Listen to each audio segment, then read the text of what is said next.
Dun dun dun. I am here.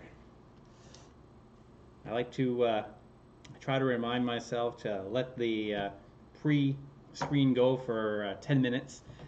This way I avoid complaints that I started too soon or people didn't have a chance to get in. So I hope that was long enough.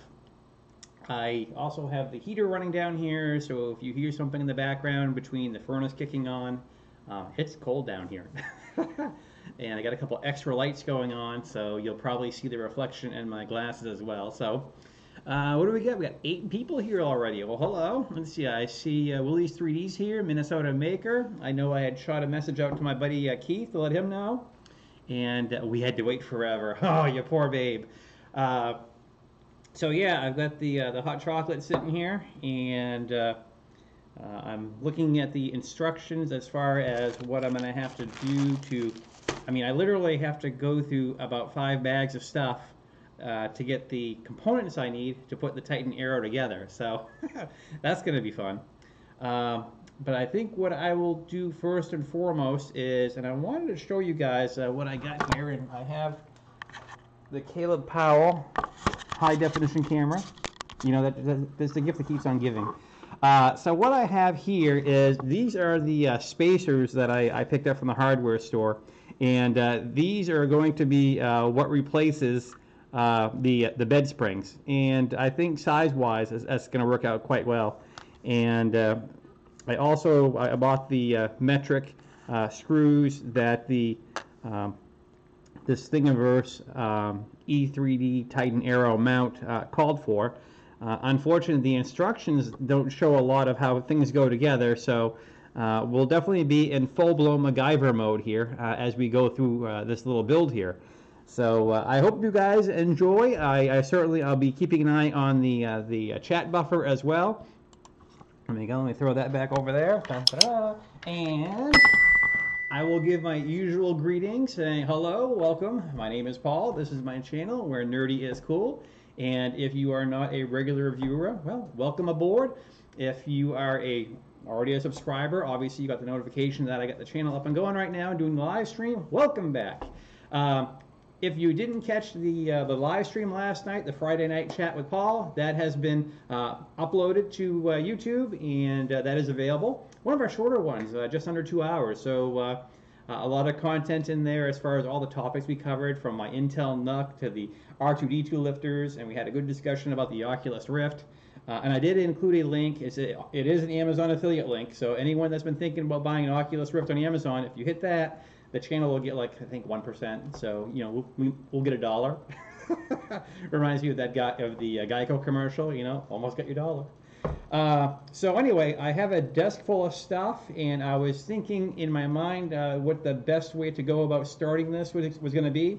I was going to do a few steps ahead, but I thought, you know what? I think the viewers had said last time with the when we built this printer that they enjoyed being part of the entire process, and they can tune in and out as we go. What I've done, and let me get camera number 2 here. So what you can see is on top of the bed surface right now, I have, these are all the bed adjustment knobs, and so I've removed those from the bottom so that what I can do is I can push up and I can get the 3mm M3 screw out, and then get that little spring out and replace it with a spacer. So that is kind of the gist of, let me get that up there just a little bit higher. So nothing too fancy. So that's where I'm at. So that's going to be the first thing. We're going to get rid of these springs because the springs are just puny and they really don't do anything. The other thing I want to point out, and please don't take this as criticism of the printer, because the printer so far has been very, very great. But as you can see here, if you were going to try to adjust the bed while the printer was doing its first layer, say the skirt or something, it's very easy to get your fingers trapped in here on sharp edges. So I haven't been a fan of the spring since I put this printer together, and realized that there are just some locations, like for example, there's one right here, and if you're going to try to adjust that knob, well, guess what? That is directly on top of where the belt is and the pulley. So another opportunity to chow up a finger.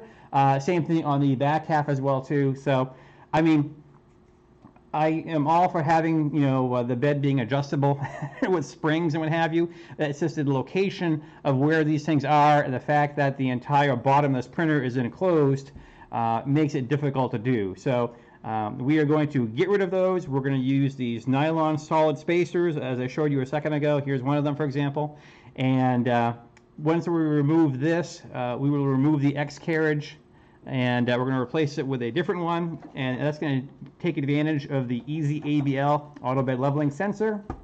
So yeah, so a couple of steps to do, and the build volume on this printer, I'm just glancing over at the screen. Hi, Brian. And Keith made it on board. Yay. The build volume on this printer is identical to the other CR10 TiVos and what have you. On the X and Y, it's 300 millimeters, and then it's taller on the Z, which is 400 millimeters. So yeah. See, Willie's is on top of it. I got some guys out here looking out for me. Absolutely. As Willie said, if you're watching, if you're enjoying it, by all means, please give me a thumbs up. I welcome your comments in the chat buffer. I am going to be paying special attention there because the last time we've been doing these builds, you guys have raised a lot of questions along the way. I learned a lot from you, and I'm hoping you learned a fair amount from me. In the background is the furnace chiming away. The last time I did this, I had the big screen TV running. I think I was playing Tron Legacy or something in the background, and that video got flagged for copyright. So I don't have any music in the background. I don't have anything playing in the background. So we will stay in YouTube's good graces. So what we're going to do is one by one, we're going to, yeah, there we go, drop screws. Let me get the phone out of the way. So that makes it a little fun here as we're going to get these springs out of here and then try to be very clever. There we go, line that up.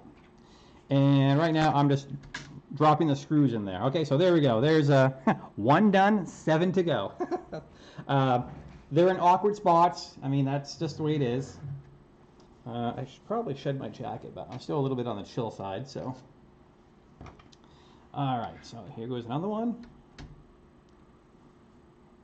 So I hope you guys are having a great day. You guys are getting all your planning ready for your various Super Bowl parties. I don't have anything planned. I don't have any friends. Here we go. This is what happens when you're single sometimes. You're kind of the odd man out. Alright, where'd you go? Get back here.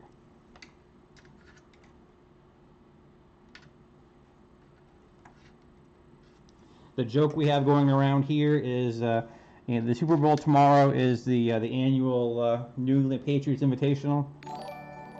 Hello! Hey, we got a new subscriber. Look at that. We got the Corgi swimming. Woohoo! Thank you. Welcome aboard. So we are right now. We are going to convert this thing into solid spacers. We will no longer be messing with these tiny, tiny springs. And if you think I'm kidding, let me see if I can put one of these in the focal area of the, that's how little these are, okay? Remember when you were kids in school, you'd take apart one of those clicking pens and you'd shoot the spring across the room at your buddies? Those springs were way more powerful than that. So, here we go. And again, not a grieve, not a complaint. We're doing it our way to make it a little bit better. Okay, so these guys, let me get him out of the way. So 1, 2, 3. I know I did the back one here.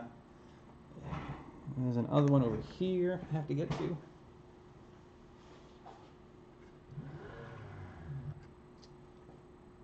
I keep wanting to check the screen. I feel like I'm being a bad host, not paying attention to it, but you guys are kind of along for the ride, aren't you?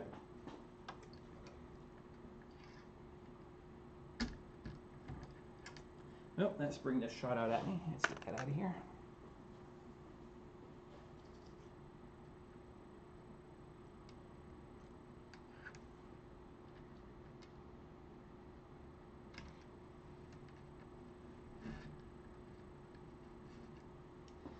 All right, that's definitely the way to do these. So the theory with having all of these on the solid mounts is just like what we have on the CR10S. which is set up the same way. Any spots that are not level, the probe will accommodate for.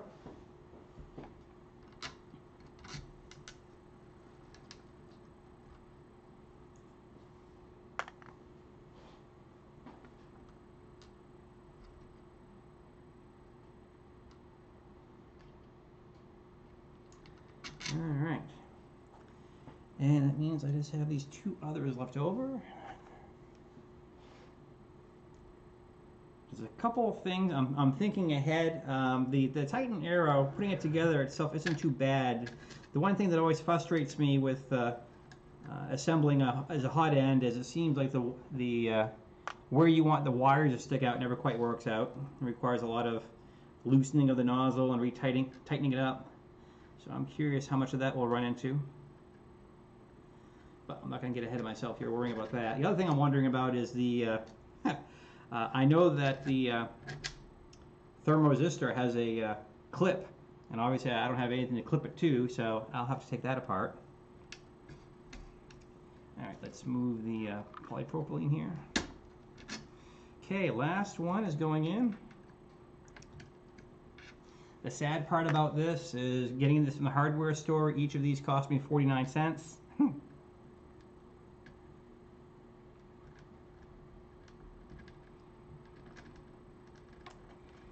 Oh, come on, you. There.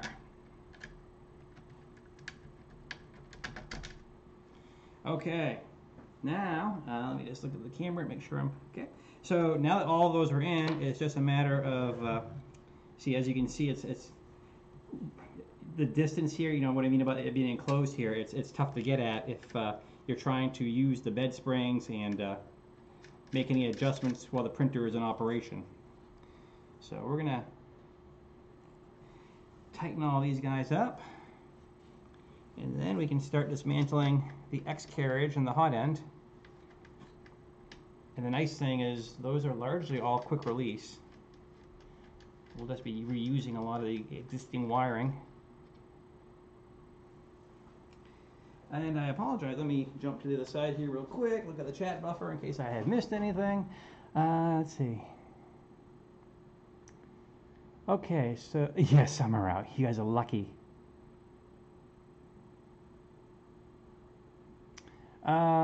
Good evening, 616. Haven't seen you in a little while. Well, it's interesting. I have all kinds of stuff in bags, but we'll cover that together. It does have an extension cord now that I look at it, but we'll go through that all together. Let me get this buttoned up here before I get ahead of myself. But as you can see over here, let me see if I can get the camera down there. I have this is the stack of stuff that is going to eventually culminate in one Titan Aero.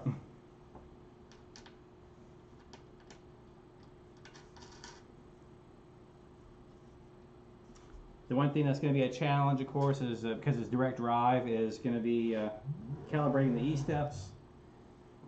But, you know, like the G-Tech, that was the same story. Just crank it up to 220 degrees and feed 100 millimeters and measure and see what you get.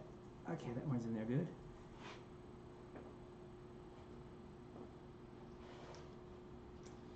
And let me get you guys back to a bit more interesting view as I button this guy up. Okay, just want to make sure I don't miss anything.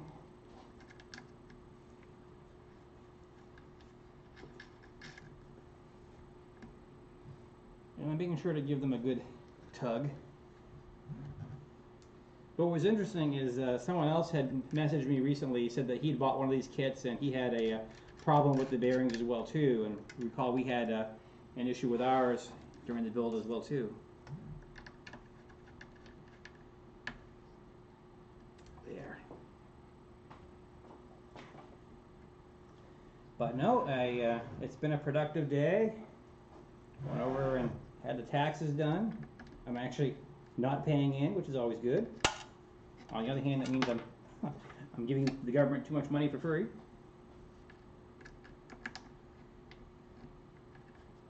How is it when you overpay, they just give you a refund but no penalty? But if you owe them, there's a penalty. Just a thought. Okay, last one.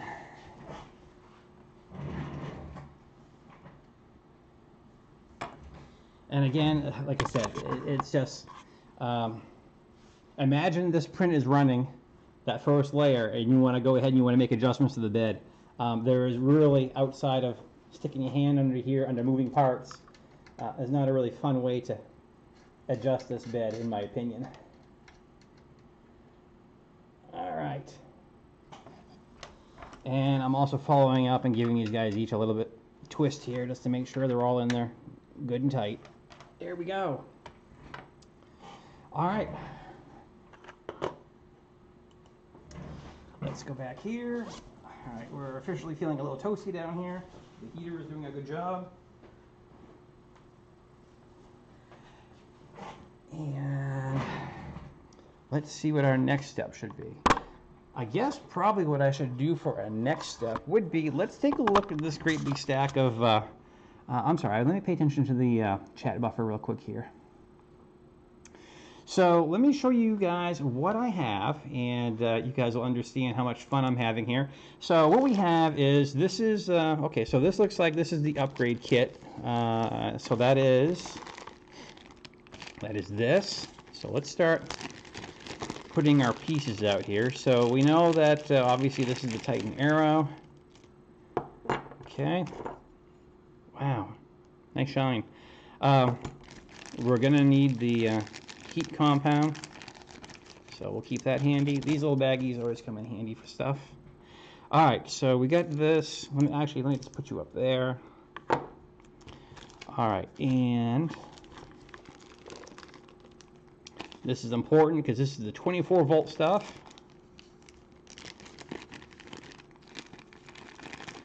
Okay, so we know right off the bat that we are going to need that bit there. We will not be using this. We will not be using this, but it's going to be important to hang on to this stuff because 24-volt fans are kind of rare. And Keith, I think maybe I answered your question right here, because it does look like this is this part, and we will be snipping this because we do have the connectors already. And then here we go. So they've included.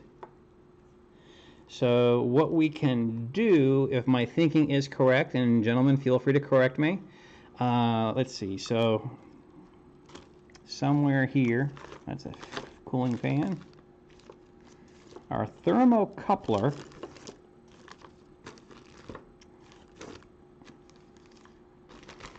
I saw you a moment ago.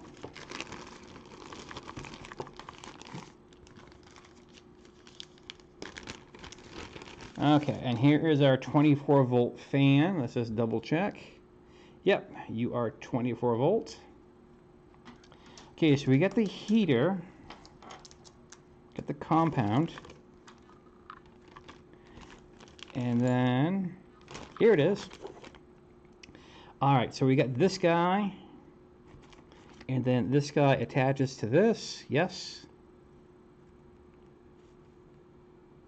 Okay, here we go, good. And then I can shorten, then I can cut this to the bare leads and put that wherever it needs to be. And as I recall, looking at here, I don't think, it doesn't, our polarity doesn't matter on this, does it? Because what we already have is we have this right here, and that's going from the hot end fan. Oh, come on, why aren't you focusing? There we go. So that has red, black, red, white. So polarity doesn't matter at all as far as that goes, but it does matter for our fan. So the fun part is going to be redetermining which wire of those 4 is the fan and which is the thermoresistor. So that's where the multi-tester is going to come in pretty stinking handy. So let me just show you guys what I'm throwing up here. All right, so we got this guy, this guy. Okay, we got this. The other thing that's going to happen, let's see, for the blower fan, that's going to have its own connection to the MKS board. So we will be adding at least 2 wires. So, okay, here's all my hardware to put this guy together. And there was some good discussion, I can't remember where, but we were talking about whether to use the PTFE or if I want to use the Capricorn tubing that goes inside of here. Let's see, I don't see any problems with that fitting in there. So I think that's going to be okay. So there, the stack of parts is not as intimidating as I expected. Let me get some of the stuff off the counter. Okay, so this is done. I will not be using the E3D extruder. I now have 3 of these. Let's see. Hi, Edward.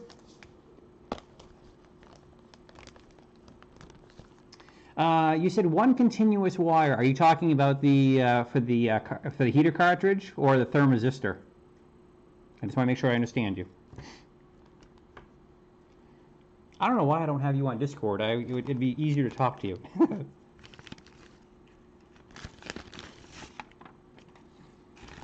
Because it looks like I got plenty of wire.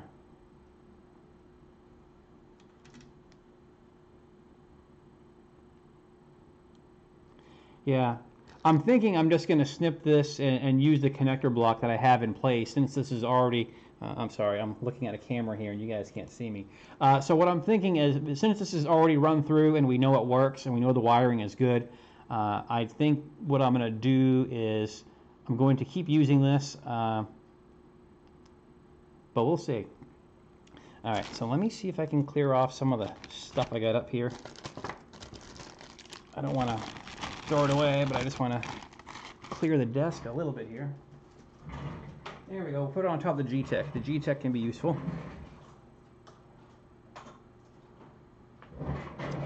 All right, 13 viewers. Wow, great. Just wanted to say hello. If you're not a subscriber, see the animation below. Click to become one so you don't miss fun evenings like this. So, well, first of all, the first step is going to be a hearty sip of my beverage. Well, hello, Edward. I'm glad you could catch me. Yeah, for a while there, we were doing this on Friday, then on Saturday. Just kind of depended on the work week. So, and I had to put blue tape on the bottom of this so that I knew which one of these was the most recent. This one has a bit more infill. And I am hoping that that is going to fit there perfectly.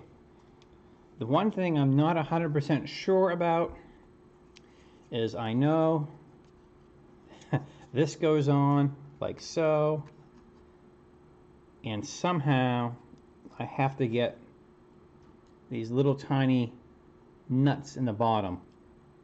So I think what that tells me is we definitely want to put the extruder together before we mount it to the carriage. Based on all the jigging around we're going to have to do to make all this work. Did I bring the soldering iron downstairs? I did. Okay.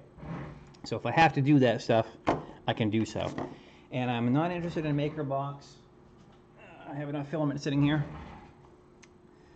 Yeah, the blocks aren't they look pretty good. They work fine, and I think we're going to be okay. I'm just looking through the buffer to make sure I have answered everyone's questions, and more importantly, if you've offered me a suggestion that makes this easier, I don't oversee it.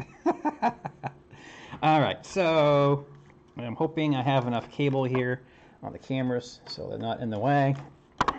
Okay, there's another bag that can go. We'll have the G-Tech handle that. All right. I have an A10. Took 2 months to get it. Oh, have you got an A10 as well? Okay. I don't know if we chatted or not. I had a couple people send me messages about their A10 experience, and they certainly haven't been positive experiences. But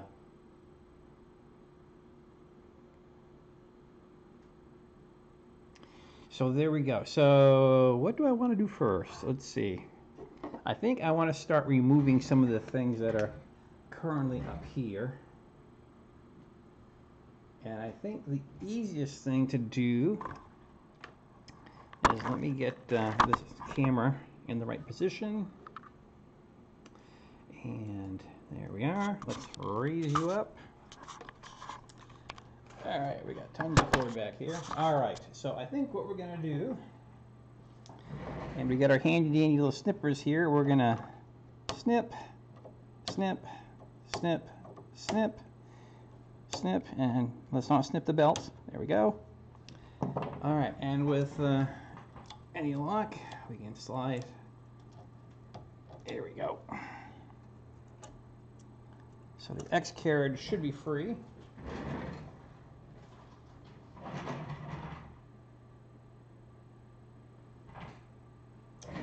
Okay, so that is that. Let's see how easily this comes off the rail. Probably not very, but all right. And then I forgot how much fun these belt things are going to be. All right, the motor we're gonna free, and then should just be, where's my, I just had a little bugger. The small screwdriver. And what we will do,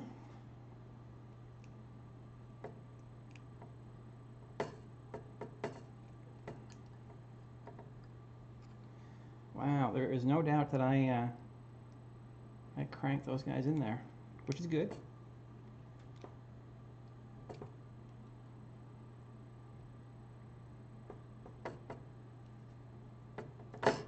One, two. All right, and then, okay, I need my snipper again because our stepper cable is kind of stuck in here.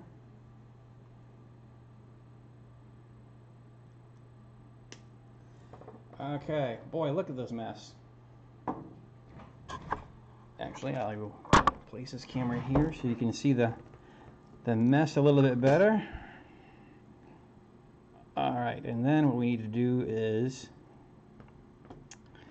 all right, everybody, remember, it's kind of like the movie there, remember where we parked. Okay. So it looks like, where's my magic marker? Okay, so I am going to label this plus, minus, and then this is the thermistor TT, just like so.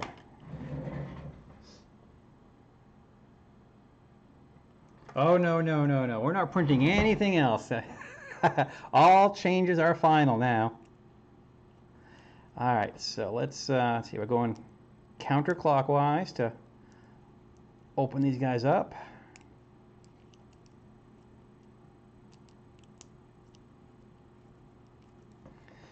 All right. So voila, one great big giant hot end has been released.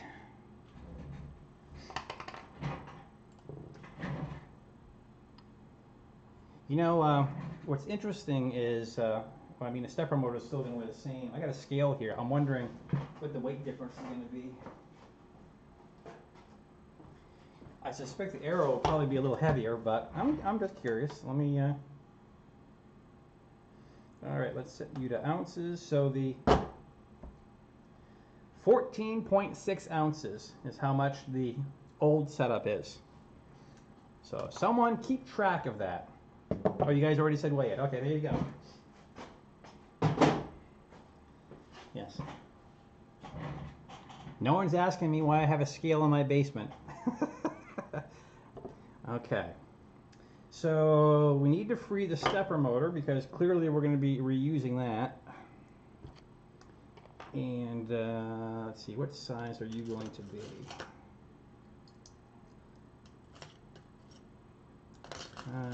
Eeny, meeny, miny, mo.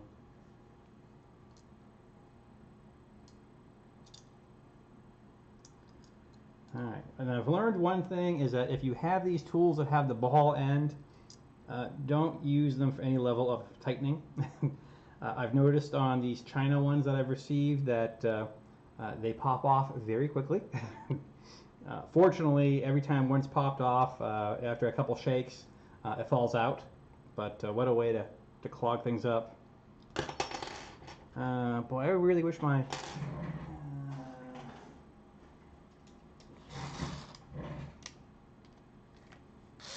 Nope, that's the wrong size.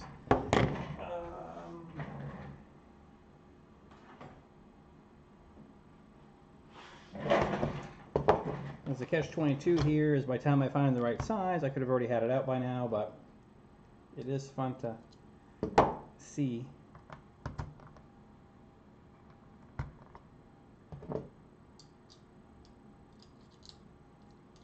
Screw it, we'll do it by hand.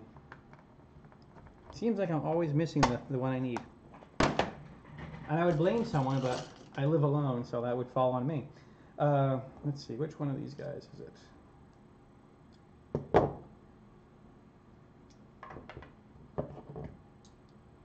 Ooh. $5.99, Lowe's. All right.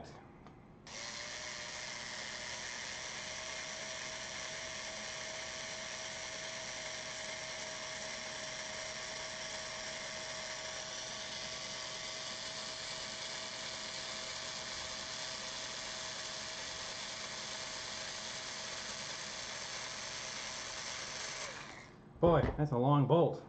It's kind of like that scene from RoboCop when he's unbolting the helmet from his head. It's like, how far does that screw go in? Alright, so if you are looking for a close-up of what the devil I'm doing, let me see, maybe we'll give this camera the opportunity to... So yeah, we're getting these long... There we go, one out.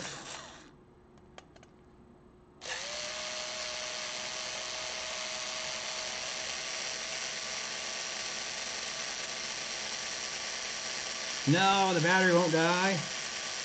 Don't you dare.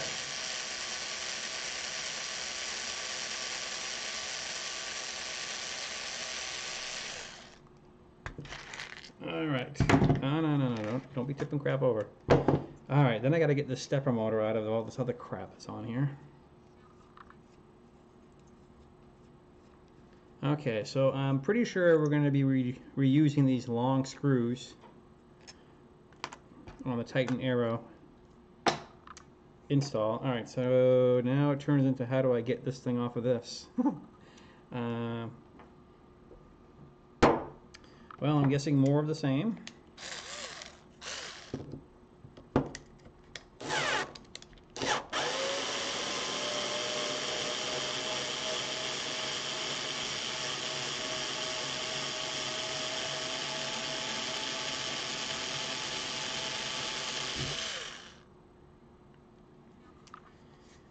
Alright, I'm hoping I have all the hardware to do this.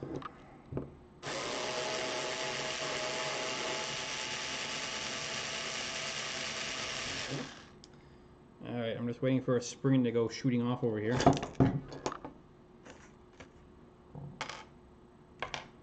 Alright, well, it looks like I have gained another 24 volt fan and an MK8 hot end. Interesting, there's a little bit of filament still in there. And it does have a PTFE tube in the middle of it. Alright, so there you go. We can see the... so now we're dealing with Phillips.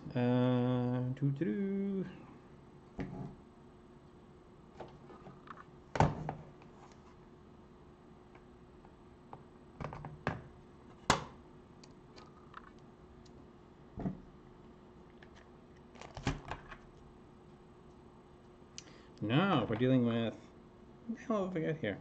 So I got a Phillips over here, I got this guy here. Alright, this is kind of a neat combination.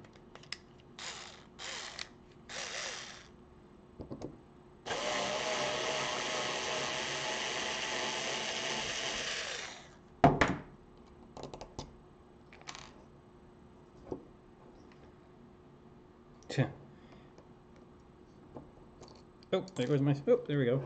And some sort of brass bushing just came shooting out at me. Alright. Now this would be an adequate bed spring, okay, one of these extruder springs. So if they included these in these kits for the bed, that would be fantastic. But anyway, that's just a little commentary from your friend Paul. Alright, and then to get this thing out of here, there should be one more. Yep, and then I gotta get this gear off of this thing.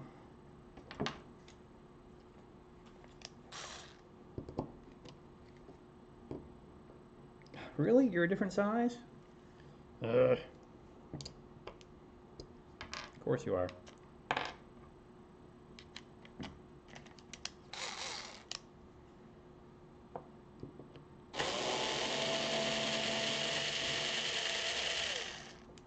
Finally, something came out easy. There we go. And, alright, so this, I'm trying to keep all this stuff together here. Where's all these baggies I just had?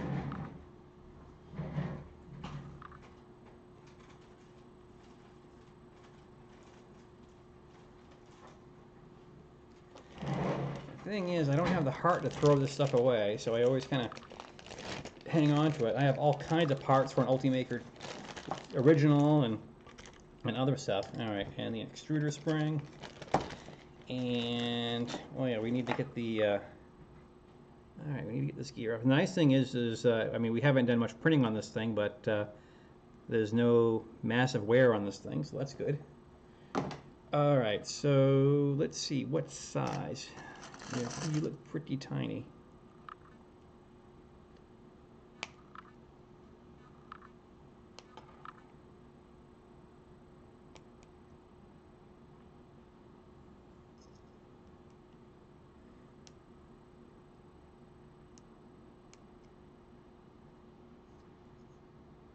Well, that does not want to come free yet. Ahaha, there we go. We just got a full twist out of you.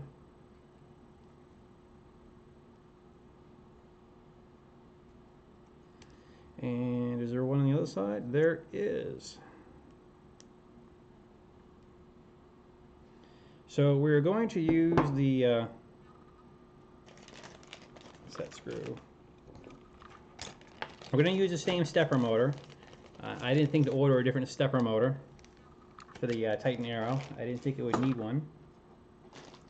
Matter of fact, I'm going to put the old X carriage and heat sink in there too,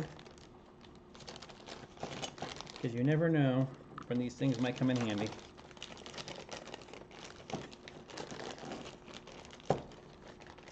Get in there.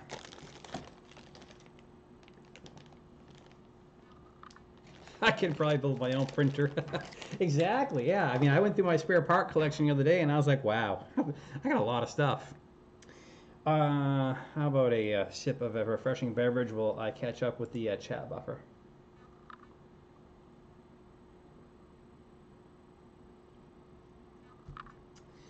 All right. Do I have the instructions up for the Titan Aero installation? I do. Hey, we got 6 thumbs ups. We got 11 people in here. Come on. Give me a thumbs up. Please. All right, so another 24-volt fan. I'll add that to my fan graveyard. So I know we have this.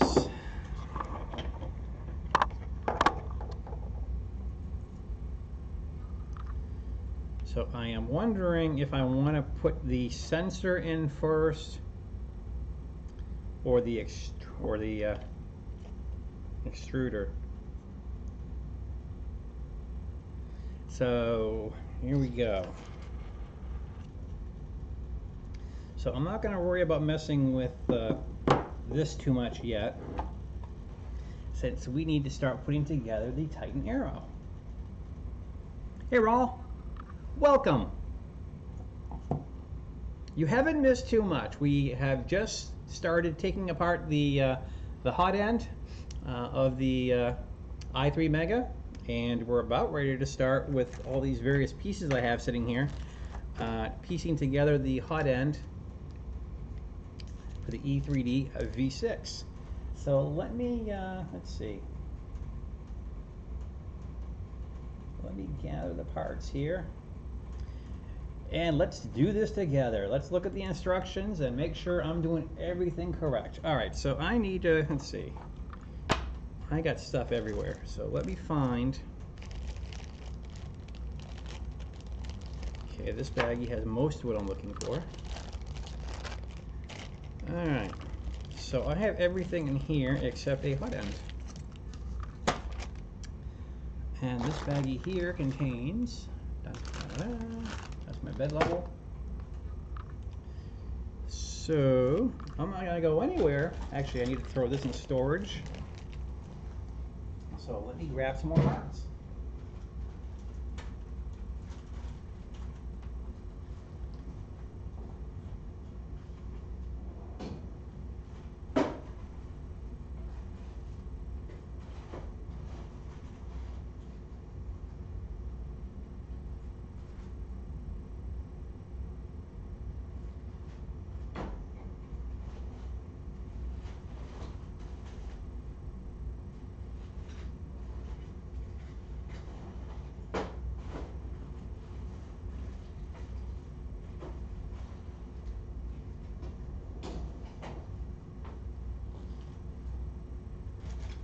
Okay, here we go.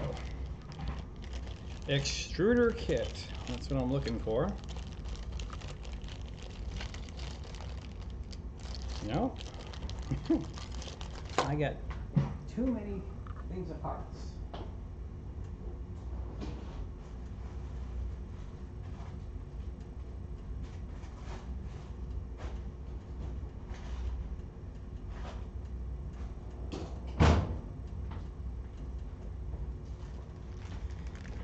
Okay. Actually, I think this came from my friend Tim,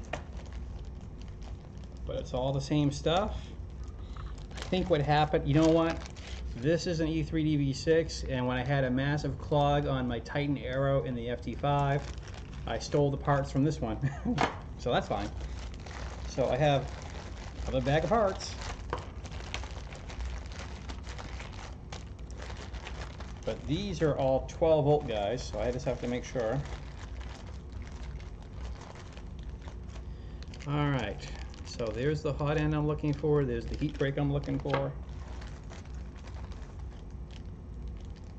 And I have all kinds of nozzles that he gave me. Wow. I almost have too much stuff to choose from. Ah. Okay, that's 24 volt. This is the 12 volt. 24, 12. See, what's nice about Tim's kit is he's labeled everything individually, so that's really sweet. Wow. Okay, so lots of stuff. Let me get over to this camera here so you can see the mess I'm dealing with. All right, leftover parts. Okay, goop I know I'm going to need.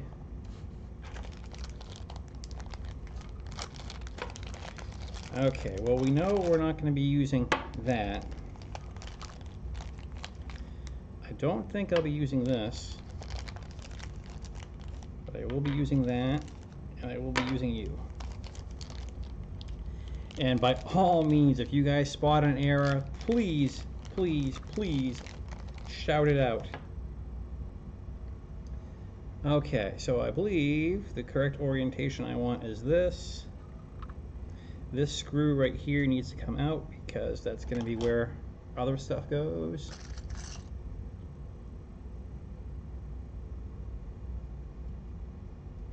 So it's cool that he has these already in here. They just don't need to be there yet.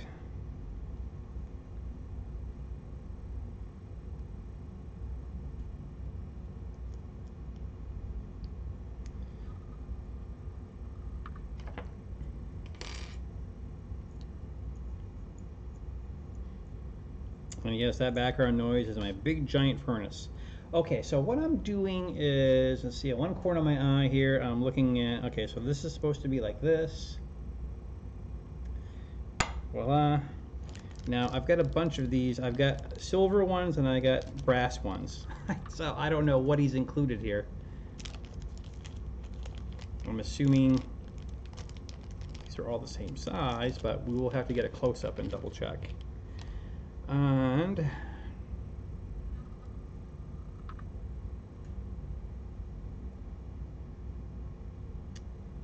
well, we would have to look at the TH3D website to find out. I'm assuming these are either plated or something, or steel. Okay, and if I catch the light just right, even with my glasses, I can see where it says 0.4. So that's good. And this guy is 0.6. Okay, we don't want that. We put 0.6 in there. That's going to really mess with my simplified 3D profile. If you're just tuning in, we are just beginning the E3D. Well, actually, technically, this is part E3D, part clone. Thanks to Tim at TH3D for sending this stuff over. So, okay, so we have our heat. I gotta get this guy out of the way. So there we go. Let's refer to the instructions. If you guys have never done this, you can do it with me. I've done this a couple times, but it is kind of fun to do with a group of people here to make sure I'm doing it correctly. All right, orientation of the heater block.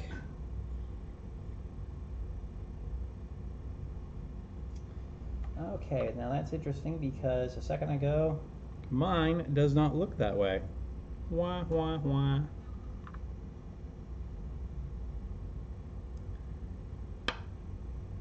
Why doesn't mine look like theirs? Because mine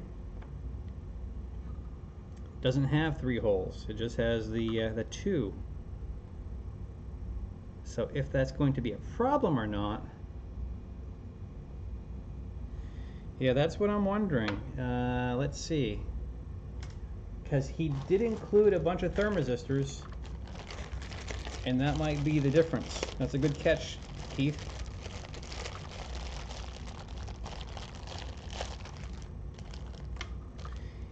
Okay, he does have a different thermosistor. He does have the these little guys, and I would much rather use these other ones. Crap. Well, let me check my stack of stuff one more time.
Well, that's frustrating. That's the only thing I don't have. I would much rather use the newer set screw, just so you guys can see what I'm talking about here. I would much rather be using, you know, their block right here versus what I have. What I have will work,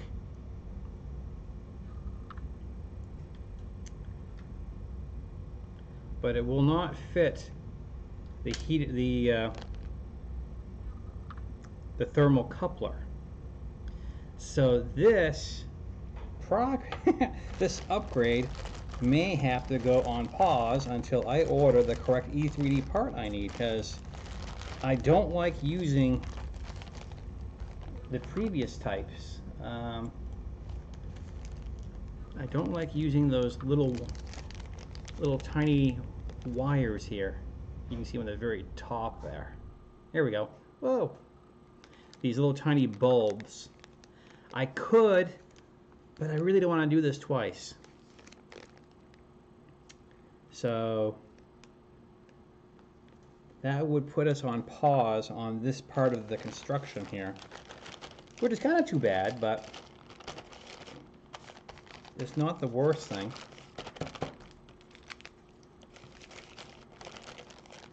Because I do like the newer style one, because that's worked very well on the other Aero that I have up and running. So if I order that tonight, I will probably get it on Tuesday. But what I'm wondering, I can certainly do the other steps. Let me take a look here. Yeah, so what I can do is I can omit all of the, well, yeah, because that's what we want. We want to be able to use that thermal as just a cartridge. Because the glass bulbs, yeah, exactly as JDC AMC says, you know, those glass bulbs are not a lot of fun. You see a lot of guys on the forums and the Facebook groups having difficulties, and it's because they've either popped out, they've cracked, or something. So it's not that big a deal to order the correct one. So I could skip beyond this, and we can come back to the hot end stuff. And what I could do is I could start working on the body of this thing. And I'm looking through the parts and pieces here, and I'm not seeing.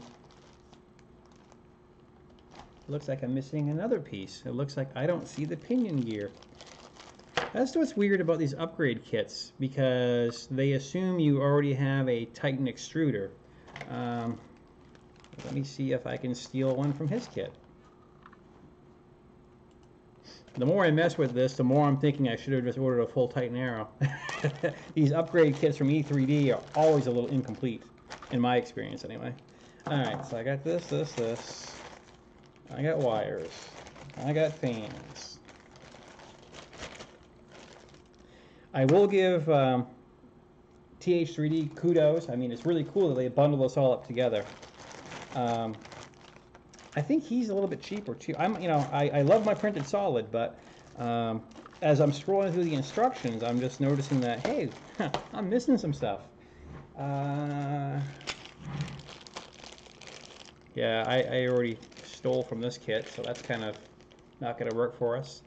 Well, this might be a short live stream, guys. But we've learned the importance of, when you're doing these upgrade kits, to make sure they've really included everything. Let's see, so this here is the Aero upgrade kit. Let's see, I have an extruder, but yeah, I don't have a gear. Look at all the fans I have, though. It's amazing I have all these 24-volt fans except the one I needed for the hot end. Ah. All right. Another fan goes in the fan drawer. Okay, so what I'm going to do is I'm going to take the parts I know that we have and stick them in this bag. So I know that we have our thermocoupler. Okay, I know we have our heater cartridge. Okay, this is the for the Titan Aero, the 24-volt fan. We get additional wires. This is going to be the part cooling fan, which is going to attach to the assembly. All right, let me leave this bag right here. We are going to use the silicone sock. Let's see, what else do I have? The Capricorn tubing we're going to use inside. This has a lot of the pieces we're looking for. It's interesting, they gave me a lot of these fittings, and I'm not quite sure where I would use these on the Aero, because there's really not a spot in the Aero for that to occur. I'm gonna just thread these guys in loosely and put them in the bag. So if I wanted to do a quick and dirty E3D V6, I got everything I need right here and then some. You know, matter of fact, Keith, while I'm thinking of it, I mean, the TiVo Tornado is 24 volts, so if we find the PetSfang setup that works well for that, we could certainly upgrade that to the E3D V6 hot end, because between this and this, because that thing already has its own Titan extruder. So yeah, I mean, I basically have 3 E3D V6s between all these bags. But the more I think about it, the more I'm thinking it's just better just to spend the $100 and buy the full Titan Aero and have all the parts I need. It's nice that I have all these spares, but it's unfortunate I don't have the right heater block. And okay, that's the bearing. I was just gonna say the bearing is usually the gotcha on these, but no, I got the bearing. I got you. So what I want to do, well, I'm thinking out loud here, and you guys can tease me for arguing. So what I have is, I have in this bag, I have about 95% of what I need for a Titan Aero setup. I'm missing the pinion gear, and as I mentioned, we're missing the heater block. So on one hand, I can buy those 2 parts, and we can make use of all this.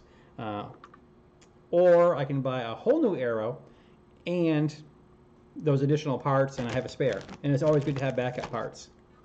just ask the G-Tech, right? Oh, yeah. I'm glad you said that. Yeah, you were the, okay, yeah, we had a conversation about direct drive. Was that the BMG you're talking about on the bond tech on the Tornado? My Tornado has been well, actually, that glass bed needs to be replaced. If I wasn't worried about making a mess moving this thing around, I'd say, hey, you know what, guys? Let's move this. Let's bring the TiVo Tornado over here and let's get that thing going. So it's a little bit more expensive to buy a whole new E3D Titan Aero.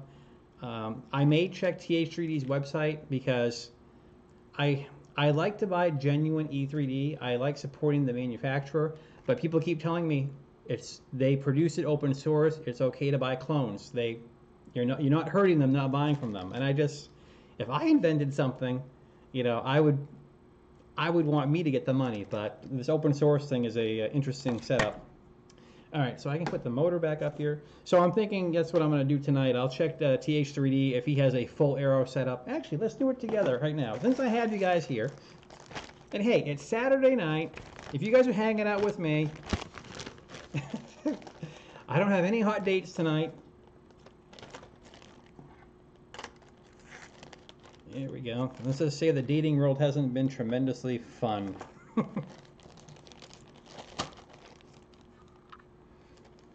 People said, oh, try the online dating thing. Yep.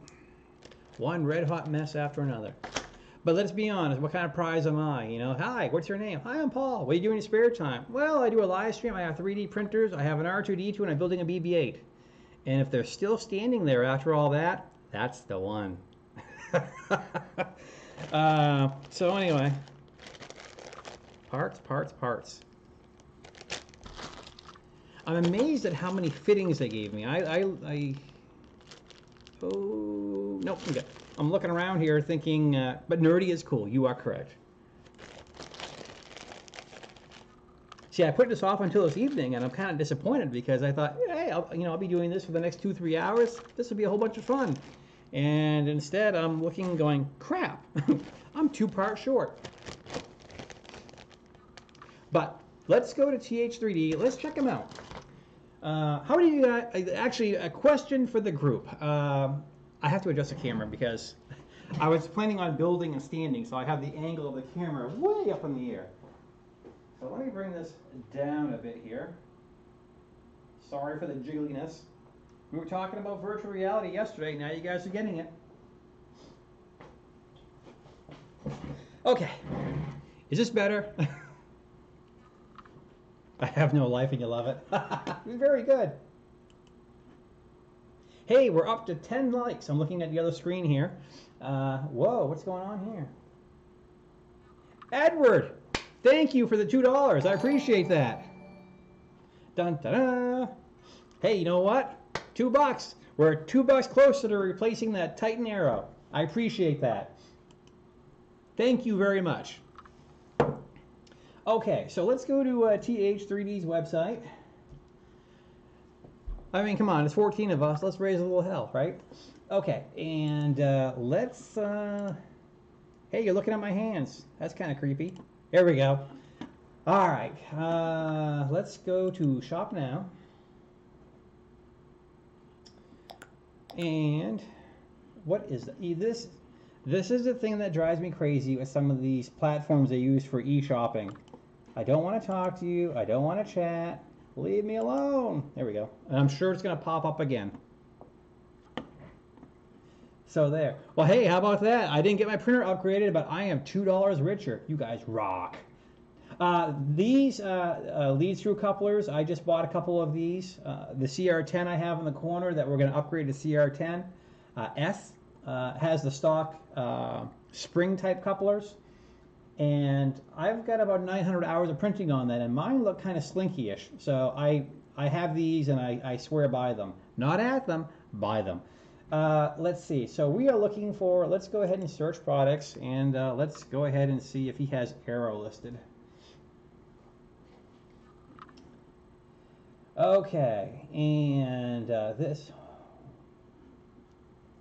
tough direct heat sink Aero compatible. Okay, so that's just the upgrade piece for $22. Tough ultimate hot end package. Okay, let's take a look.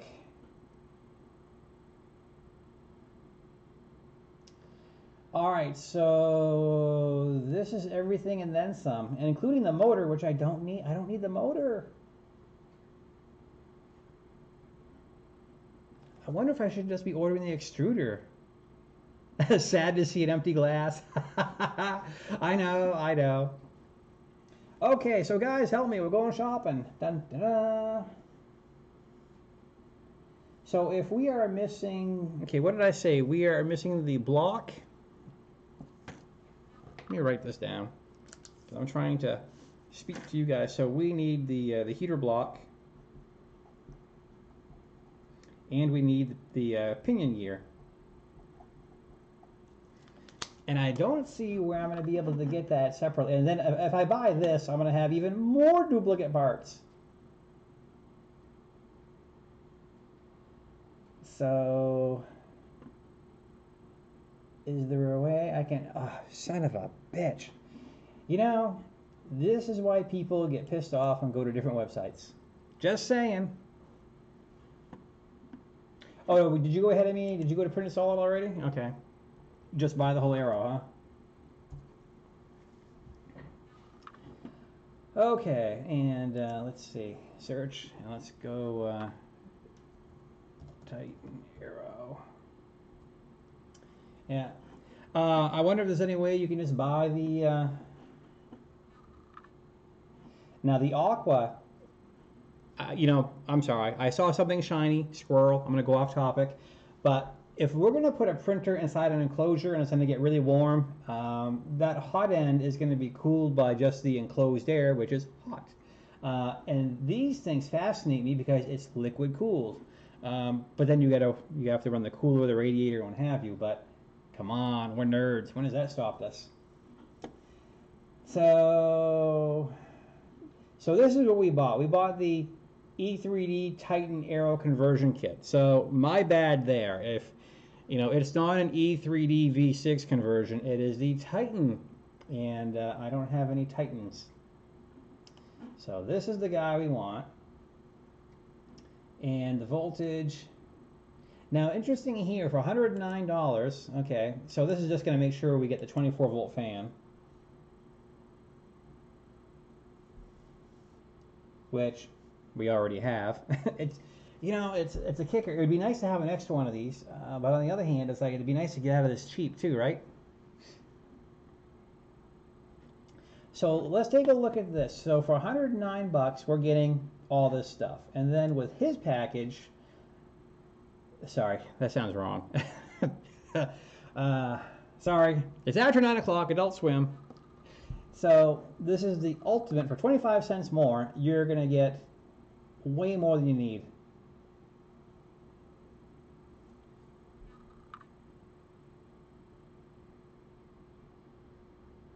See what I mean?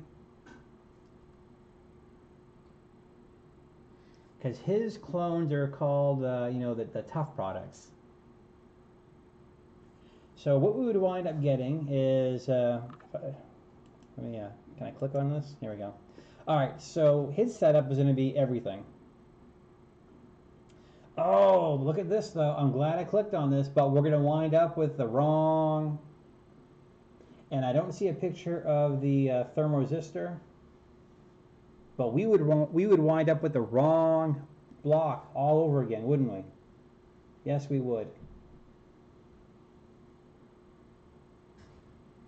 Yeah, because the one thing this isn't showing us is the, it's not showing us the thermoresistor cable, and it's going to wind up being the bulb type, right?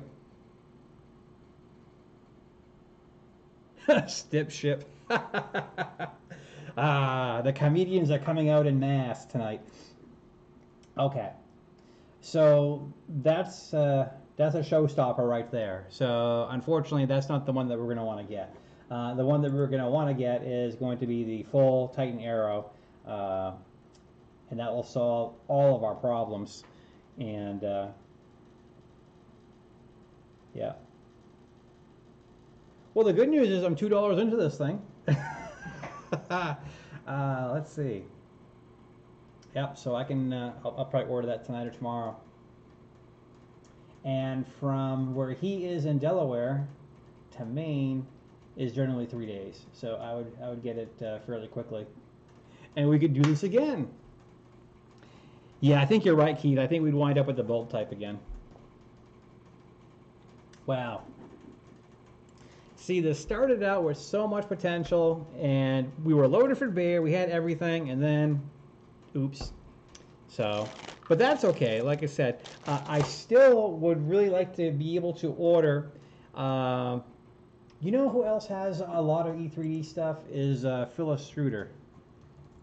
And I would really like to get those spare parts. I know you can order springs and stuff from those guys. If I can order just what I need, E3D, here we go, the Kraken. Wow, so look at this. So if you do want to run the Aqua, you have to run this guy too. That's crazy. This is the lid going 24 volt. Yeah, exactly. Now, I thought he sold individual parts. Nozzles and spare parts. There we go. Maybe, maybe, maybe. I'm gonna say this is taking forever to load, just like, oh, look at that. Hey, look at that, 3 holes. That's the correct one. But do we have the pinion?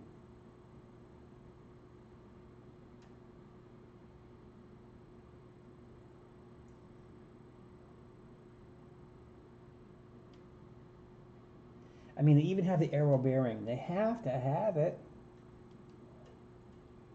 They got the idler. Oh, come on. Come on. All right, gentlemen. Find me that gear. It's got to be here. I must have gone past it. Wrong hop gear.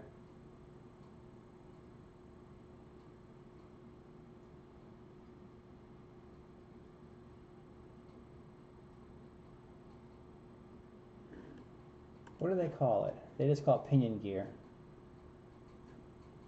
I'm going to be lazy.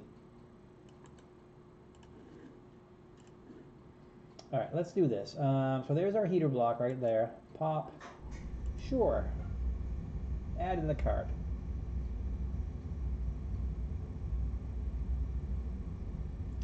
And now let's go here. Pinion. Oops, I didn't grab all of it. There you go. Pinion gear. Yeah, okay, there we go. That's just exactly what I want. So here we go. So we're back to the full extruder. Son of a gun.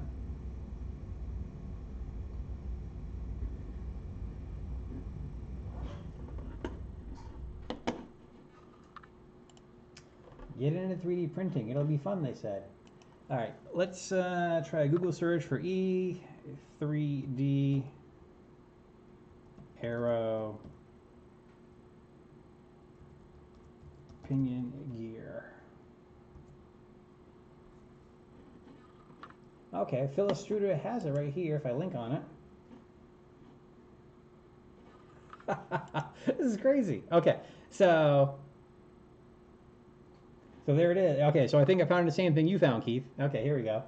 Yeah, I had to go to Google to find this thing.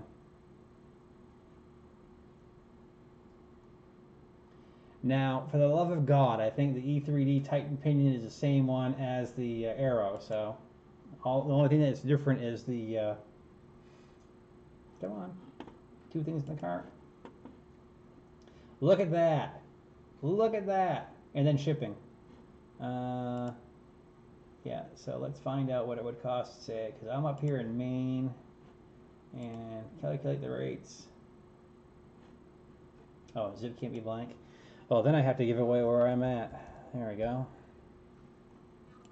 As my audience quickly Googles what 04474 is. Okay, calculate the rates. Starting at $4. Yeah, so we would get this thing in 2 to 3 days for $10. The thing is, these parts are so small.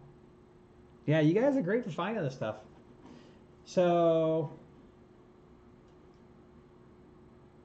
I really want to order the full one too, but I just got paid. I got a bunch of bills that are queued up, and I don't dare spend a lot of money. You know what happens when you first get paid, and you're like, all right, I'm really wealthy. And then all of a sudden you're like going, you know, I think I have something set to auto pay, and if I start blowing money, it's gonna bite me in the ass.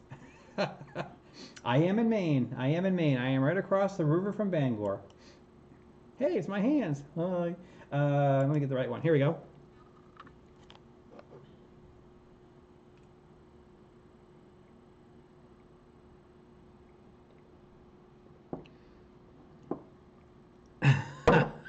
Just eat ramen and click buy it now. All right.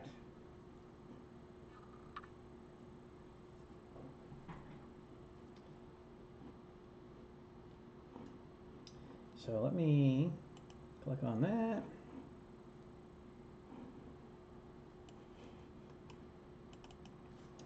All right.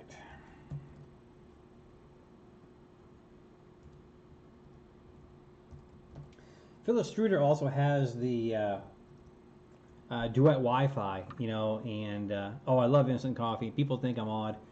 Well, you guys already think I'm odd.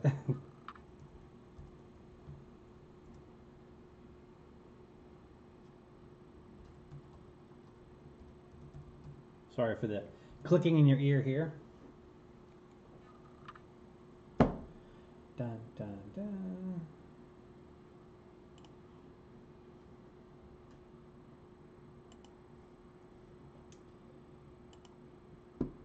Filastruder, here we go. Dun, dun, dun.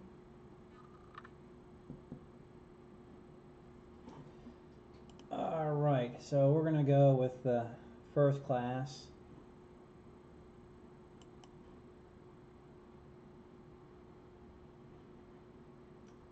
All right, and just verify where it's gonna go.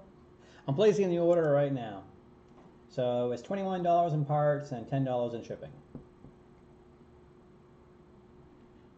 Voila. And my phone just beeps and lit up and says, hey. Oh, and I got Keith's message too. Sorry, I had the phone turned off so it doesn't beep while we're doing the live stream. So there we go. All right, so you got to watch me spend money. Thank you for the $2. It went very quickly. If anyone else wants to chime in and donate, by all means, in the section down below, you can do it through Super Chat. There's also a link in the description for the PayPal. So if you want to help defray my cost as we encounter this evening, feel free. And thanks ahead of time. So let me see. Oh, Edward, yeah, you know what? I still have the burnt out LCD, but I don't think it'll do a darn thing for you. Actually, you know, someone asked me a question about that the other day, and I wasn't sure what to do with it. maybe, I think Keith had a question, but someone on the channel asked me if I could have the old one because they said they wanted to fix the encoder chip. So whoever that person was that said, hey, I'm an electronics guy, I would like to have the old one, please, by all means, speak up, because I do have it sitting in a box, and clearly I have no use for it. Wasn't you? Okay. Yeah, someone asked about it, and it's funny because it wasn't until Edward talked about he's having the exact same issue as me. Okay, and then this is the probe. The hard part about this big stack of stuff being up here is keeping the cats off the table, Molly especially. All right, so the other thing I need to keep track of, okay, we have the mount, we have the fan duct, let's see, and then we have all of this stuff. I'm gonna, you know what, I'm just gonna put it all in here.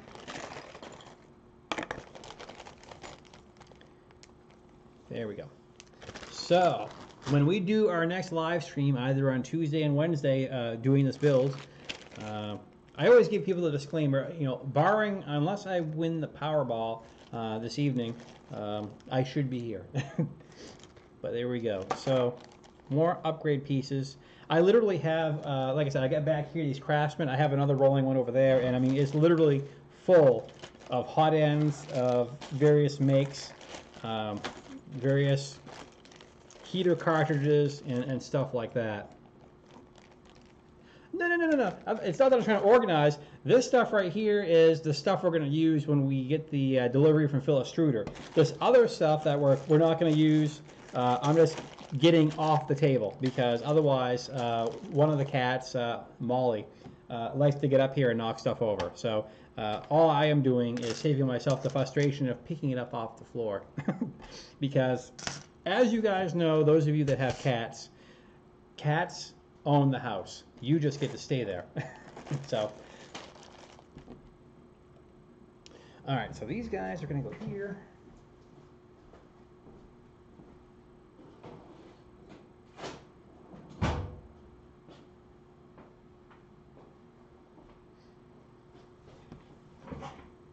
There.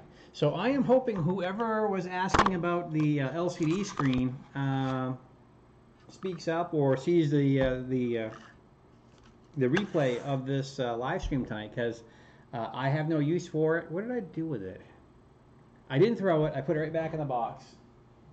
And you guys see how orderly this place is. It's better than it's been. But yeah, if he wants it, no problem. He can have it. The one thing I can do, I am really curious how well this is going to fit with these bearings.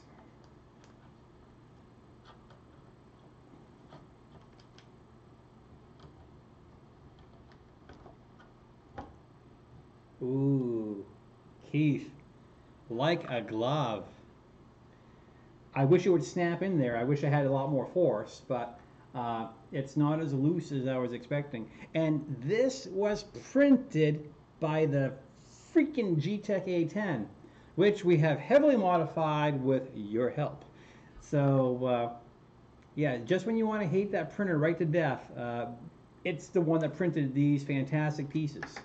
But the point being, it should have been able to do that without our intervention.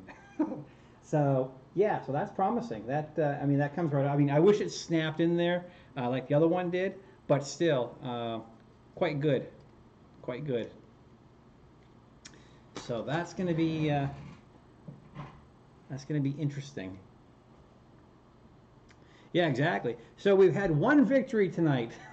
The X carriage that we 3D printed from the G-Tech A10 of all things fit. You know what's it's also worth trying.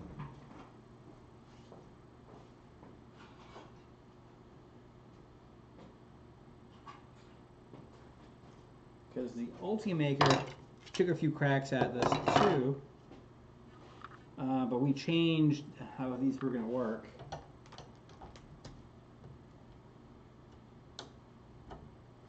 Yeah, the Ultimaker ones fit the exact same way.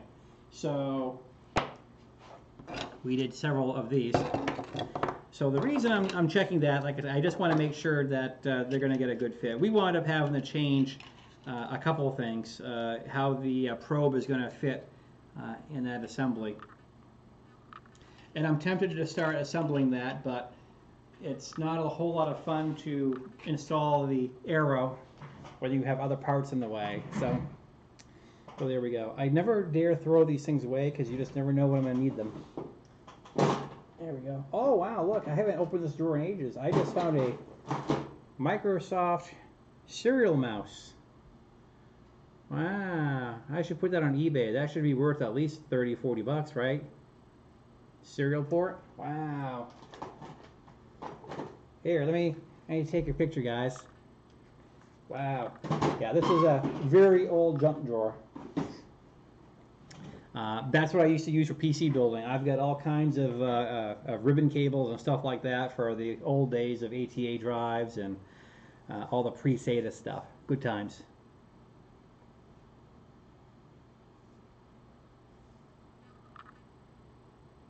I pay you 30 cents. All right, buddy. Go ahead. Hit it. 30 cents. I triple dog dare you.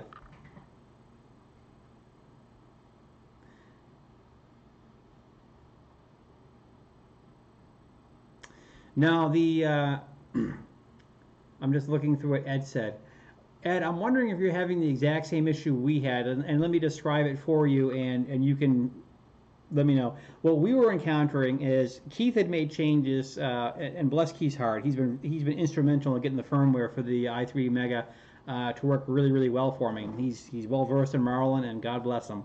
But yeah, he's really going to send me 30 cents. That's awesome. But the problem we were having with the G-Tech A10 was that when you turn the knob, it was not moving any way through the menus. We had to spin it literally, I don't know, 5, 6, 7, 8, 10 times. And sometimes it would move several steps, and sometimes it would only move one step. For example, if you wanted to manually set the temperature, you'd be spinning forever. So that was the issue, and Keith went through with the firmware and he changed the E-step value, and we thought maybe it was a firmware issue, and no, that wasn't the case. It was still having the exact same problem. So when they sent the replacement one, that solved the problem right away. So we knew we had a bad LCD encoder board. The frustrating thing about that situation is when I received the printer back in November, maybe it was October, I can't remember, I've lost track. But, see you, Caleb. But the issue was when I was working with the G-Tech folks, when I was working with their techs, I told them straight out, I said, there's a problem with this LCD screen, the menu doesn't work. And they didn't believe me. They sent me a different lead screw, they sent me a bunch of miscellaneous parts. But it wasn't until someone was in our live stream when we were fixing the G-Tech, oh God, about a month ago. And he said that he does a lot of support in the Facebook group to help people out. So it wasn't until he believed me that we had a problem with this that he contacted G-Tech and said, this guy Paul from Where Nerdy Is Cool, I was just talking to him, I watched his live stream, he really does have a problem with that screen, you need to send him a new one. And then they acted. It's like, really? They won't take my word for it, they won't take my video evidence as word for it, but a total stranger to me has to approve of my RMA or whatever you want to call it. So, my experience with G-Tech, and I keep seeing people posting, hey, what's your experience with G-Tech? And I just keep wanting to tell them, run away, run away. I saw a thing this morning from Maker's Muse where they were talking about Creality and those connectors on the Ender 3, burning up. And of all people, Naomi Wu had been working with Creality, making them aware of this issue. And they had outsourced it to these college kids or these teenagers who were crimping these connectors together in their bedrooms. So this is the assembly line that Creality has. They have kids putting these things together, and they slap them together because it keeps the price down. And it's just, I don't know. It's crazy.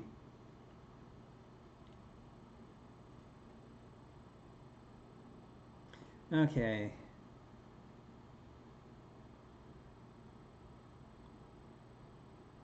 Yeah, that's frustrating. You know, it's... I don't want to go on a rant, but here I go. You know, it's unfortunate because we're in a situation where if someone comes out with a new inexpensive printer, if they come out with a printer that prints this kind of volume for $200, we're all over it. We don't, you know, 99% of the people are going to buy it and go get it. That 1% is going to say, well, wait a minute, you know, what kind of stepper drivers does it have? What kind of hot end does it have? What kind of, does it have a part cooling fan? And so that's what's happening. You know, we the 3D printing, consumers here, we're buying these things up like crazy because they're cheap. And then when we get them and discover that there are problems, you know, and then we realize that the power supply is iffy, the solid state relay, if it has one, is a little iffy. The hot end, yeah, that's crap too. And oh, by the way, the firmware, that sucks, so we got to upgrade the firmware. And oh, by the way, if the board won't contain the firmware, we got to replace the motherboard. So we're at $200 sold. Exactly. So we're kind of in this rut, or at least I'm witnessing from the sidelines here that, you know, people are scooping up these printers that are built as cheaply as possible.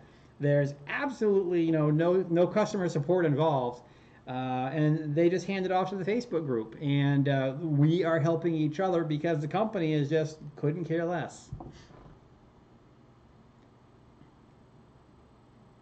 Well, okay, well, there's a shining example of goodness then, yeah. It's interesting you say that because they did send me a replacement board, but the replacement board, I think, is the previous version. Let me tell you.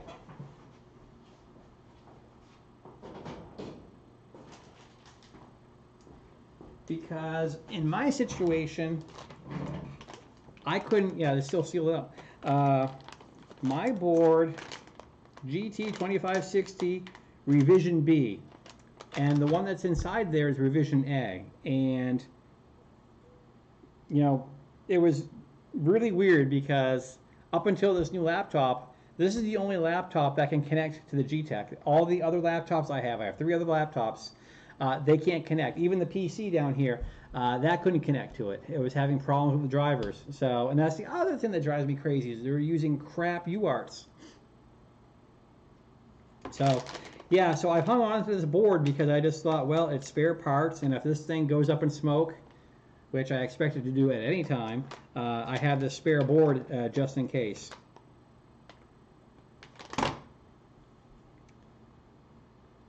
Yeah, GT2560 Revision B. B is in Bravo. I've seen a lot of people have had trouble connecting. I have one gentleman that keeps on direct messaging me and is having troubles. And he has an Ender. Actually, there's another guy. He's trying to connect via USB from his laptop, an Asus laptop, to his Ender 3, and it won't connect. And it does tell him he does have COM ports, but for whatever reason, it's not working. And he has sent me all kinds of messages, and I was on the road today, so, and I just emailed him back and I said, jump on one of the Facebook support groups. I think, you know, I don't have an Ender 3, so I can't duplicate the issue you're having. I wish I could help you, but here's a few things to look for, but you'll probably get a quicker answer on a couple of the Ender 3 support groups on Facebook. And he said he was going to check that out. So yeah, no, I feel your frustration on the G-Tech. The other printer that I was tempted to get last year was the AlphaWise, because that was, I think, like $299, and it was, I want to say it has the same print size as a CR10 S5, but a lot of guys that got those have had nothing but troubles with them. So, because you guys here in the audience, I mean, a lot of you guys are veteran 3D printing guys. You guys have had printers for a year or two or even more, and I'm sure you see it all the time. Someone comes up to you and says, hey, if I was going to buy a 3D printer, what would you suggest? And, you know, if you want to go the kit route, if you enjoy building and you have that gene where you like to tinker, I would definitely send them towards the FolgerTech stuff. If you have people that are like, no, I don't want to tinker, I just want to slice it, I want to put the SD card in the printer and just print. Okay, well then you're looking at a $2,000 printer at least. You know, you're looking at a G Create if you want to print this kind of size. A Raise 3D, you know, well the Ultimaker 2s. Of course, I can't print as big as this, but I try to explain to people that what you're asking for is a little bit of a luxury. So I have recommended it to a fair amount of people the CR10S just because it seems to be, of all the Chinese printers that I've come across, been the best of the bunch. I remember, well, I mean, Clyde's here in the audience. I mentioned to Clyde saying I've had a really good run with mine. The original CR10 was okay. The TiVo is junk. I'm sorry, the TiVo drives me crazy. But the CR10S has been, you know, between the dual Z and everything else being pretty solid, has been a good printer for me. And the X and Y on mine was okay. The only thing that I had to deal with, and you may have seen the video, if you haven't seen the live streams, we did a live stream where we were trying to fix, it seemed like at one particular level I had a Z blob. You know, it just seemed like it was getting stuck. And it turned out I had a bent Z-rod, and it turned out the coupler was bad too. That was bent as well. I'd never seen a bent coupler, but I got one. So that's what was happening. The other thing that it was doing, and you might want to check your concentric wheels, is the one going on my Z was too tight. So once I gave that a half turn, okay, so you've been there, done that.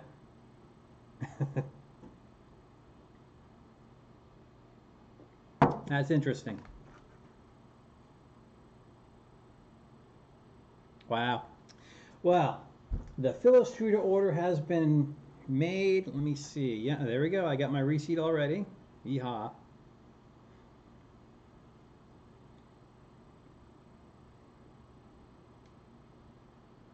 And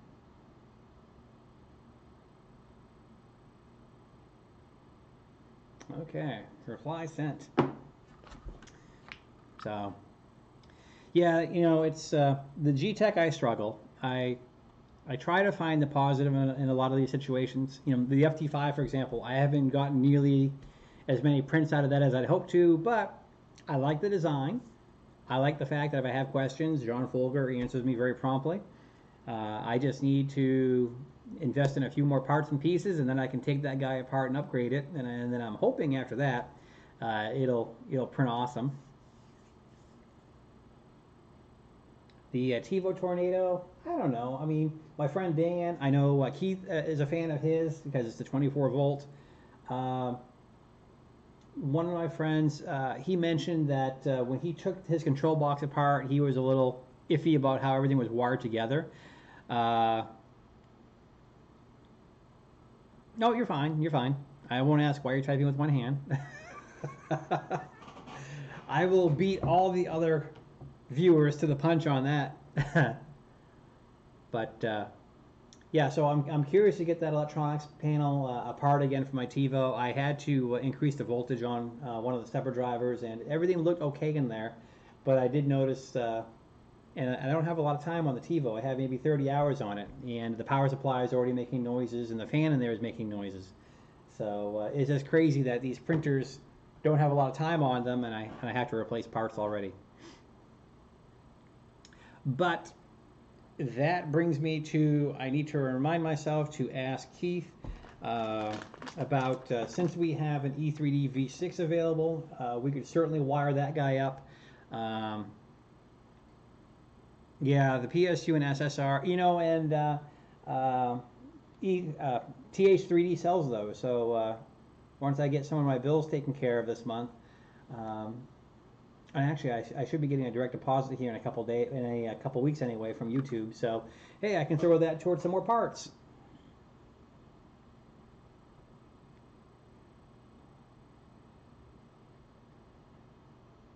No, it doesn't. Oh, well, actually, I did buy a Gen L board for it. Is that the one I have? Let's see.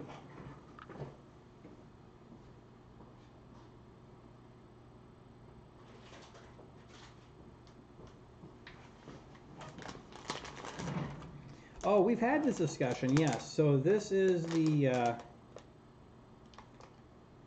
maker base. Let's see, MKS Gen L version 1.0. And I don't have any stepper drivers because I need to order a bunch of the 2208s and the, what is it, the 8279 that you and I have been talking about. So, yeah, so the amount of stuff I need to buy keeps on growing and growing. But that's okay, because I don't mind investing in these things as long as I know that they're going to 8729. Thank you very much. So, yeah, so one more, another printer to upgrade.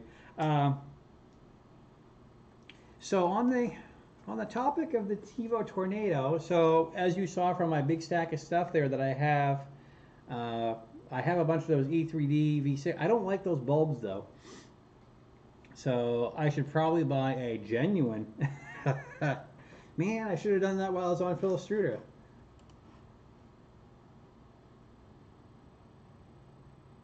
E3D V6 hot end.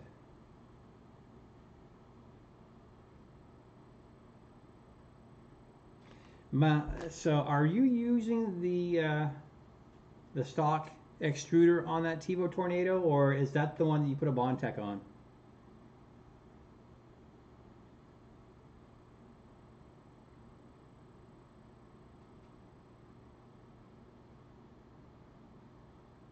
See, the amount of printers we're going to be upgrading keeps on growing and growing.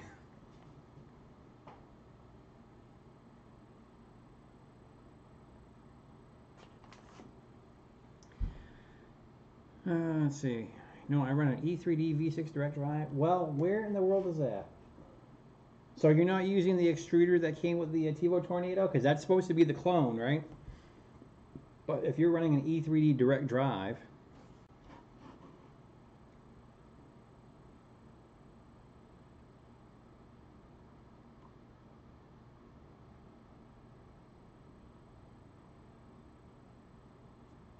Alright. Well, you're going to have to let me know exactly what I need to do that, because that sounds like an interesting upgrade. I just don't know what the... Yeah, it's... The only way I can get filament to feed through there is if I take the couplers off. So are you... So if I understand... Wait, let's see. Let's... hang on. Let's go over here. So you're telling me I need to get... well, it would be 24 volt.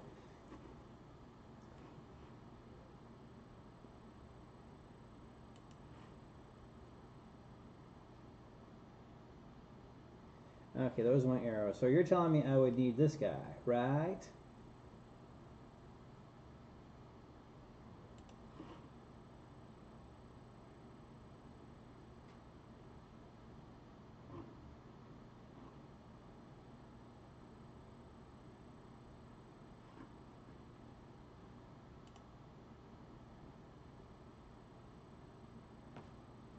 Yeah, and the difference is, I mean, I have all these parts, but I don't have the right...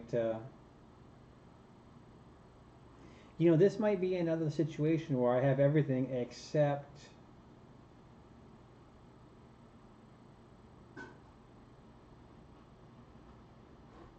Oh, hang on. Let's take a look at what you got here. Thingiverse. Yeah, good luck with that. Thingiverse and...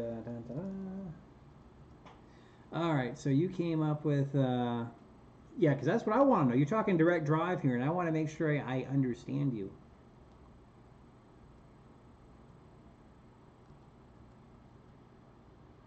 Oops, 9. You gave me two numbers. 2907 538.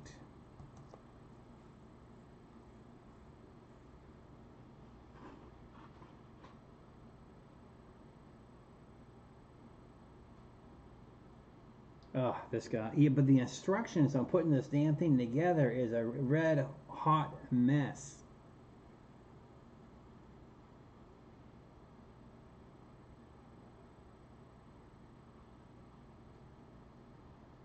Alright, well the good news is I have plenty of EZABLs. I got like 3 more of those kicking around.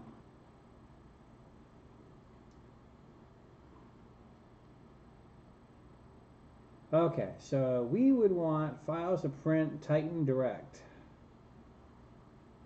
Tornado files. POW.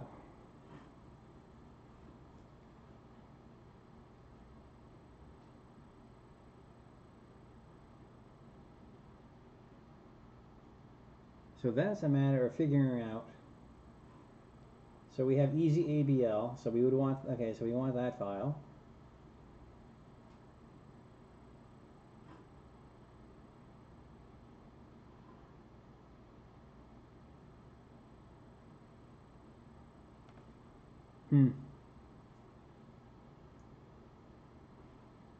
See, I look at instructions like these and my eyes just start to go, maybe not.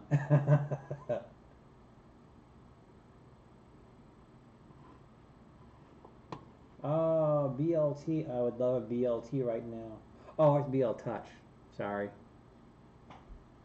Bacon. Well, that's what I'm wondering. I'm wondering what I do need. Because the CR10S has the micro Swiss all metal, and that thing's been fantastic. I've had no troubles with that. And actually, that Extruder, that's worked out really well too.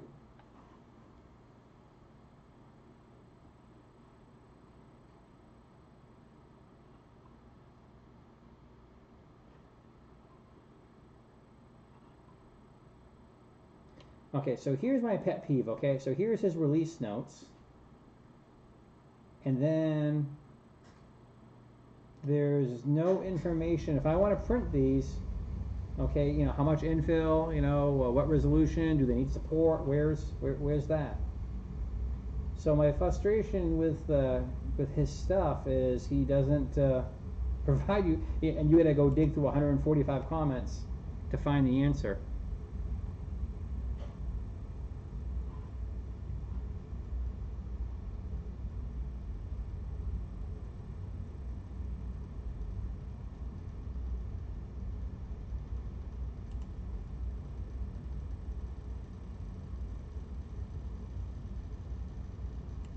Okay, well, yet another one. Okay, so look at this right here. All right, so here's my question. So I should be ordering this.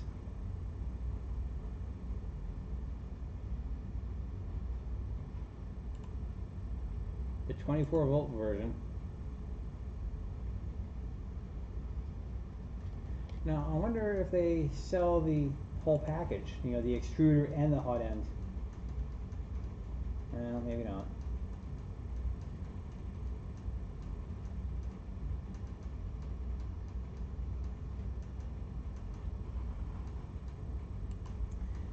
This is how, whoops, sorry, clicking the wrong buttons here. All right.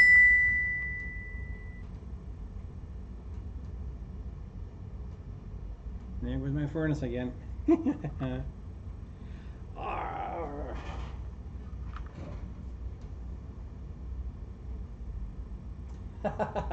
No.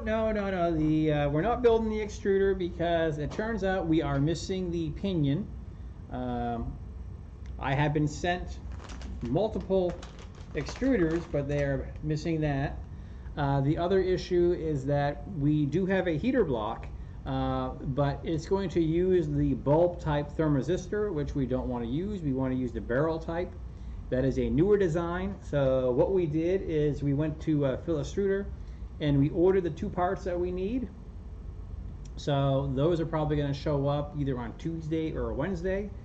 And now we were talking about the TiVo Tornado, and because that's been sitting idle for quite some time, and I know I have to order a new power supply for it. I know I need new drivers. You know, it's we're just kind of messing around with what's the next printer after this one that we're going to upgrade, because I really want to get these printers upgraded because I want them printing. But you know, with the stock stuff they have right now, you know, that stock power supply is just waiting to pop.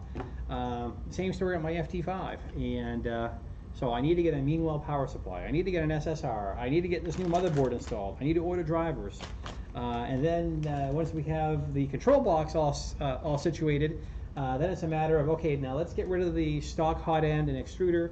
And Keith was talking about the Titan E3D V6 setup, and then using the PETS fang, which we were just looking at over here. The one thing that's a little frustrating that I found anyway, maybe it's obvious to others, but as you look through some of these, I'm just trying to find the gist of what goes where. He gives a lot of, let me go to the thing details here. He does give some information as to, you know, here's what you have to print, but there is no information here as to, okay, well, you know, what resolution should I be printing at? How many walls should I, you know, I'm looking for the print details, and he doesn't have any to offer. You're left to wonder, do I print it with 20% infill? Do I print it with 30% infill? Will PLA work? Should I be using PETG, ABS, etc., etc.? So it's a very technical little contraption he offers here, but you know, for those of us that are slightly above newbie, there's a lot of information that I feel is missing. But he gets so many comments and what have you, I don't see where he responds to a lot of people. So, but hey, that's the price of free, right?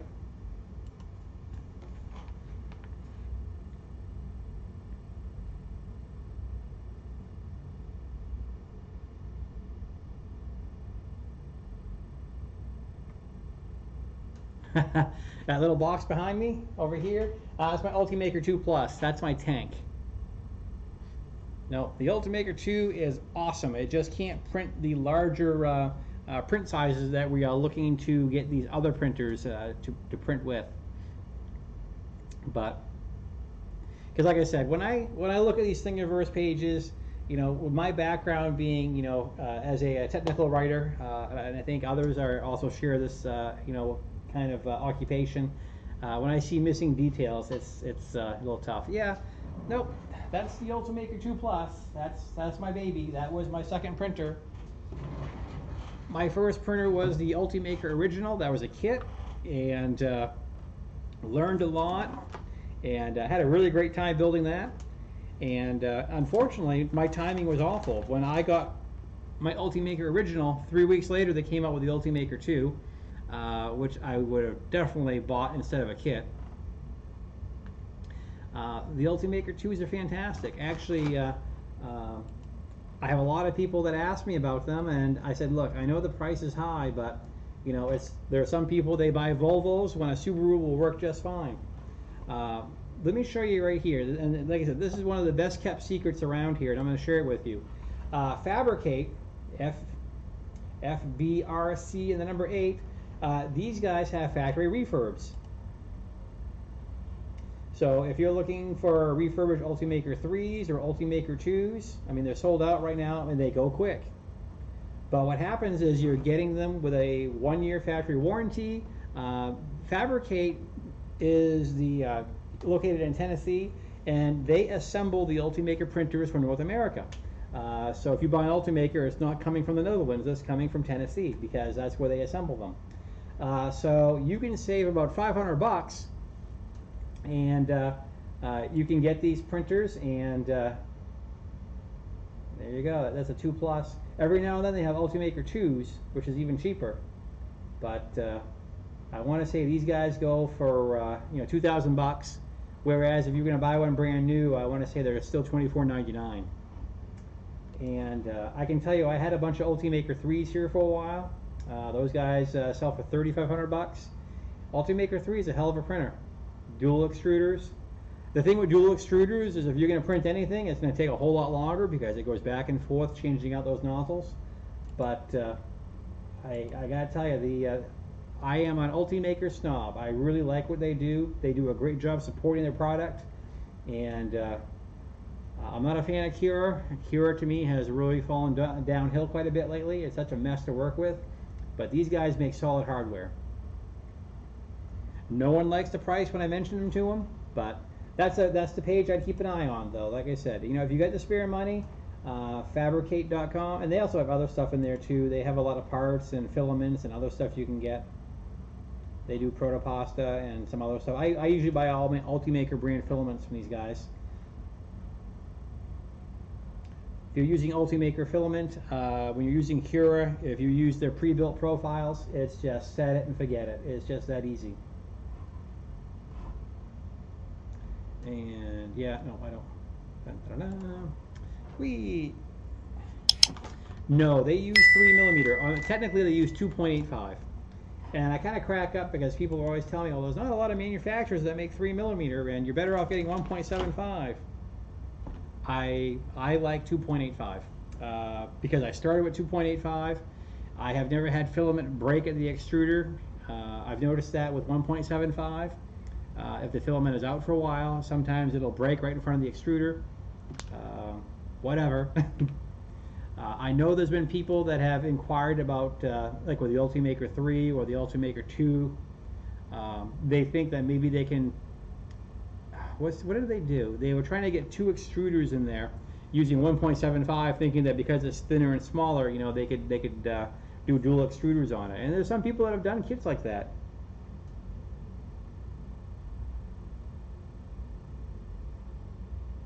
To impress only me.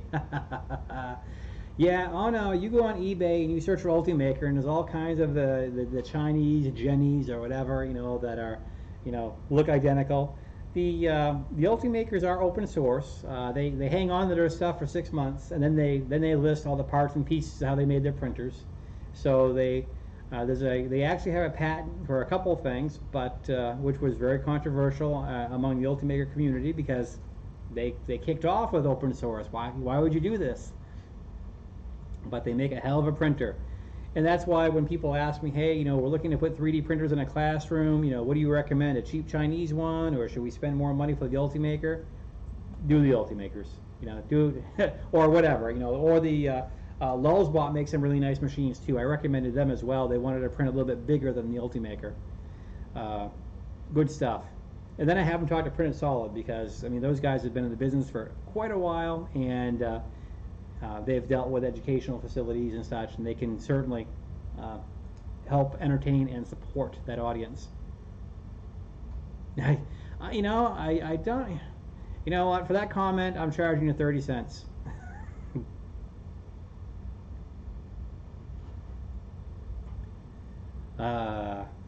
G-Tech. You know, and as I mentioned last night, I had 2 more G-Tech employees send me friend requests, and I just was like, okay, sure. So, and I got a query. I got a query from GearBest saying they had seen my YouTube channel, they liked what I was doing, and they wanted me to become an affiliate. And I said, well, I'm really not interested in becoming an affiliate. I said, if you are interested in sending a 3D printer every now and then for me to review and try out and, you know, do a review on YouTube with, I would definitely be interested in something like that.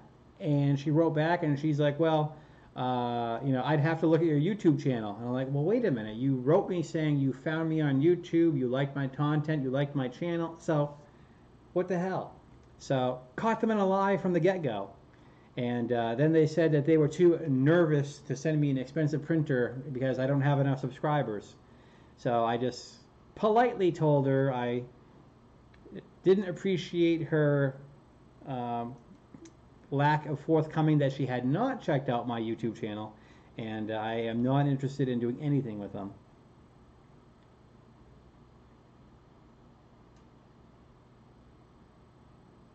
Ouch.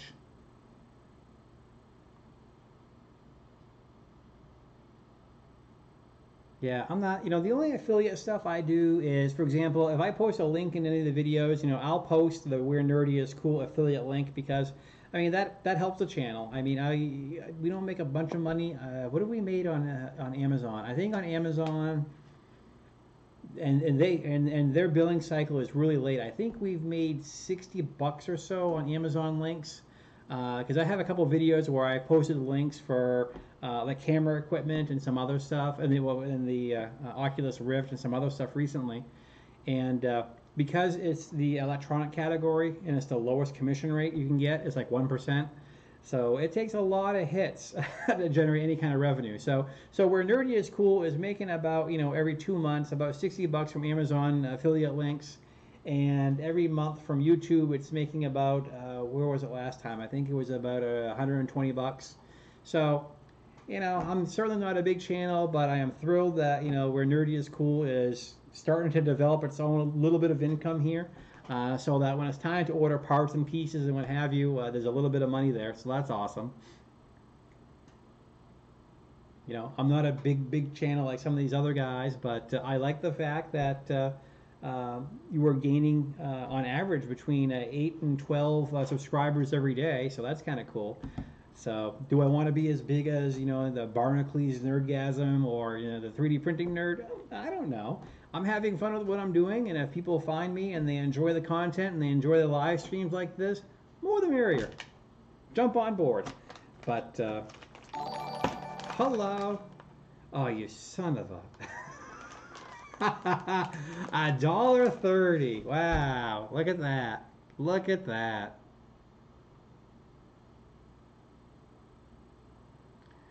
Wow. You have 14 million. Yeah, I know. These live streams will be crazy, and people will be trying to find my house to send me pizza or Chinese food. Chinese food would be even better.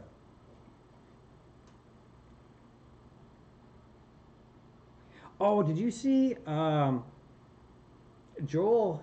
I like Joel's channel, but the one thing he does, and 3D Maker Noob and a few other guys do, is they have like their Friday mail day. I think we talked about this a couple weeks ago. And the one thing that drives me crazy is when these guys go, "Hi, I'm so awesome, you're going to sit there and watch me open my mail." Who wants to sit through that? So I noticed when Joel posted his video, he was saying that his videos are no longer going to be doing you know, Mail Call Friday or Friday Mail, whatever. It's going to go to his other channel because he was noticing that in his analytics that you know, he trends upward, but on the days where he does the, you know, the mailbag, he goes way down because people are bored as hell, you know, watching him open mail. I mean, I know he has good intentions. It's his way of getting in touch with his fans, and his fans can go, "Oh, look, you know, he cares, he what have you." But it is just, hey, here we go. Now the bottom of the glass is full. Yeah, this is great. Oh, look, Frankenstein. That's awesome. Well, thank you. Look at that. So let's see, $2, $1.30. So there we go. So we are about, geez, a quarter.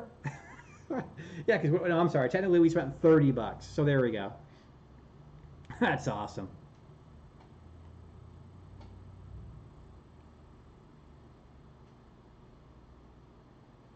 Yeah, he does do a lot of charitable stuff there with the Children's Hospital, which I'm all about. But I guess my point in general is when I'm looking through videos I want to watch, especially when it's someone who I really like the 3D Printing Nerd, 3D Maker Noob, and all these other guys, or Maker's Muse, you know, I'm more interested in, you know, how, you know, what are we printing, what printer are we reviewing, what tech are we learning about.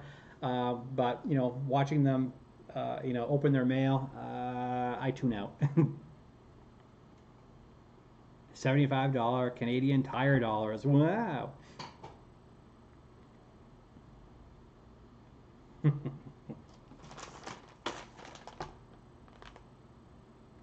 But no, they're really good channels. And Maker's Muse today, if you haven't caught it, I guess Simplify 3D posted that they will soon be releasing version 5, but it will be a paid upgrade. And that's causing... Hey, a new subscriber. Cool. Wow. Thank you very much, Tim. Welcome aboard. See, the bottom of that glass is getting a little bit fuller every time because when someone subscribes, it puts a coin in there. When people donate, it does that as well, too. So, very cool. Thank you. But yeah, no, if you haven't seen that, you know, you're... now, is it Slicer or Slick 3R, as Thomas calls it? But... I love Simplify 3D, and if you haven't seen the Maker's Muse piece on this on YouTube, I encourage you to check it out because he's had a long relationship with them, and he makes some good points. I don't want to steal his thunder, so I encourage you, like I said, after our stream tonight, check out what he has to say, because one thing I noticed is that, for example, a lot of software companies, like I do all my video work, okay, in Adobe Premiere Pro. With Adobe Premiere Pro, I'm paying, I think it's $49 a month to use all of the Adobe products. So I can use Photoshop, I can use After Effects, I can use obviously Premiere Pro CC and stuff like that. So a lot of software companies are selling their stuff as a service like that. And I think probably that's what companies like Simplify 3D are thinking, because you know, they hit you once for $150 And when I first bought their software, version 3, they weren't doing a lot of updates, and that was really frustrating because Cura, Slicer, and a lot of the other ones are continually developing. So it seemed like for a long time, Simplify 3D was kind of stuck. And then when they did release updates, it seemed like, well, their update was pretty buggy. So it's interesting to see what's going to happen, because I understand that if you charge someone $150 4 years ago, it may be difficult for them to give free updates for the life of that, software. Yeah, it's a slippery slope.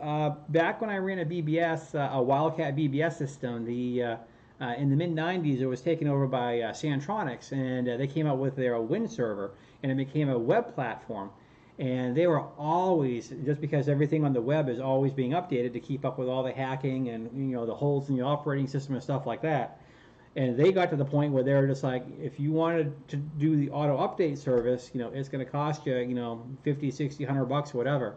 And everyone howled about that. Hey, I paid for this, I should get free updates. But when you saw how much labor and effort and R&D was going into these updates, it was rather convincing that they need it.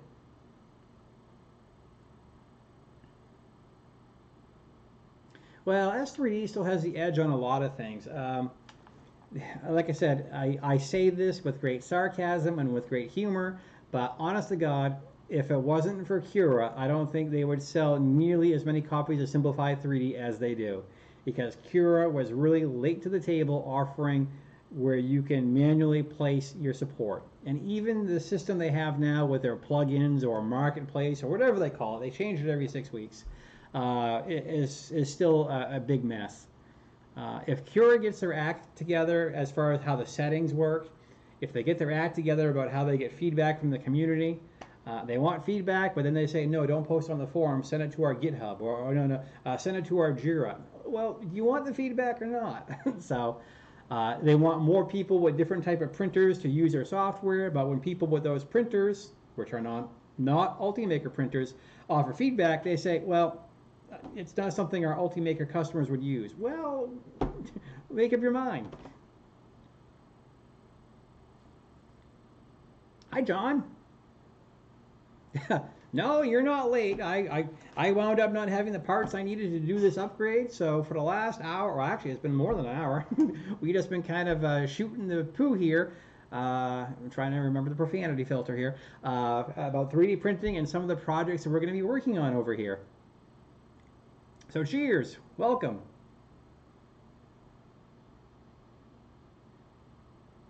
And a couple of members of the audience have been having a field day. I think we gained 2 new subscribers already. Some of these guys have been generous. Ed has thrown me $4. Let's see, Caleb has given me $1.30. So yeah, the longer I stay on here, the closer I get to $10.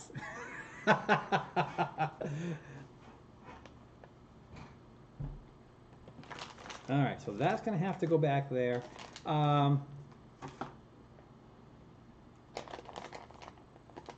Yeah, it's interesting. Actually, up here in Maine, we're doing pretty good here with the temperatures. Let's see, what is the temperatures up here in Maine? I am broke. I feel your pain, buddy. It is 11 degrees Fahrenheit. And let's see. Well, actually, we're going to be heating up, okay? It looks like on Monday we're going to hit 41. So my driveway might clear out a little bit. On Tuesday, we're going to hit 48. Wow. For those of us up here in Maine, well, 48 degrees, my goodness gracious. We're going to have the windows down. We'll be wearing shorts again. 2 more degrees and we'll be pulling out the motorcycle. And Caleb, I don't want to hear about Texas weather. Because I know you're going to break my heart. Oh, JDC AMC beat me to it.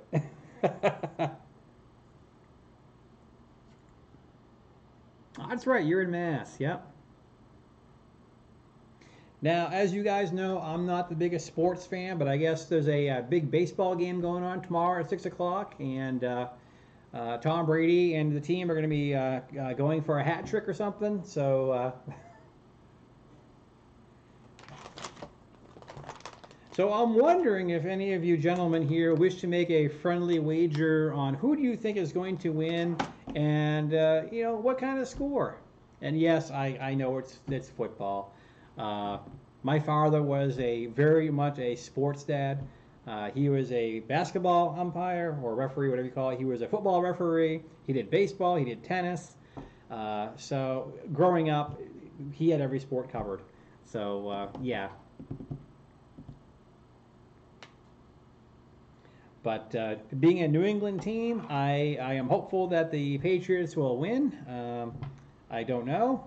I don't know what kind of spread. I've seen all kinds of things being said.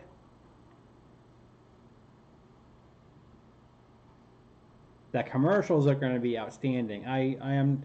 We've already seen that damn Gillette one. You know, we're a bunch of bastards here, and we're the cause of all the problems in the world because we're men, and God forbid we're men.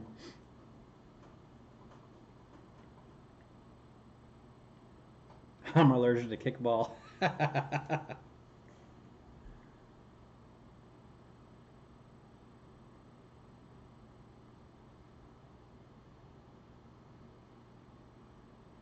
Yeah, the commercials are going to be part of the best part.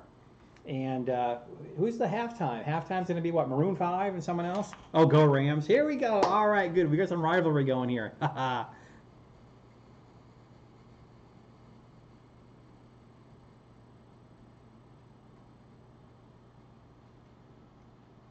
I just hope it's a great game. I watched the Pro Bowl last weekend, and it was like they were playing touch football. Oh, don't touch. It was just, I couldn't make it past the first quarter. It's like, what kind of game are they playing? Oh, Puppy at the Ice Park will do that, yeah.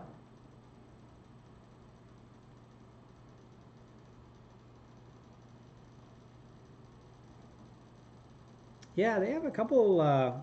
There was a player. I don't know if it was for the Rams or someone else, but he's only 5'6", and I want to say he was a running back, and he was very, very fast.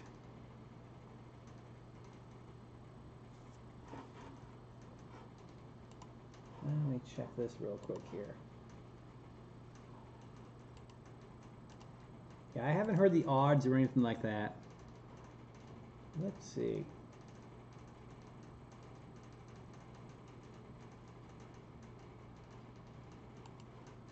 Yeah, I hear you. I'm only 5'9".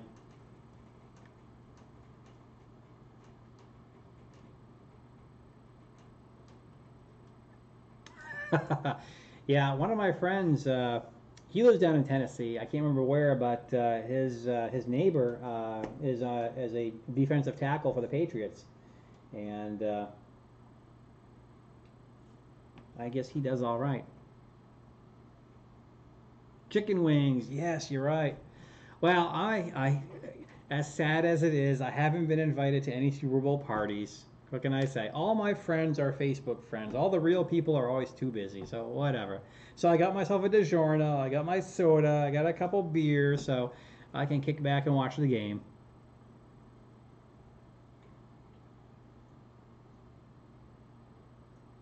So if you guys are curious how we're doing as a channel, let me show you something kind of cool here.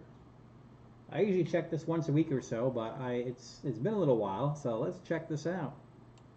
The 7-layer dip.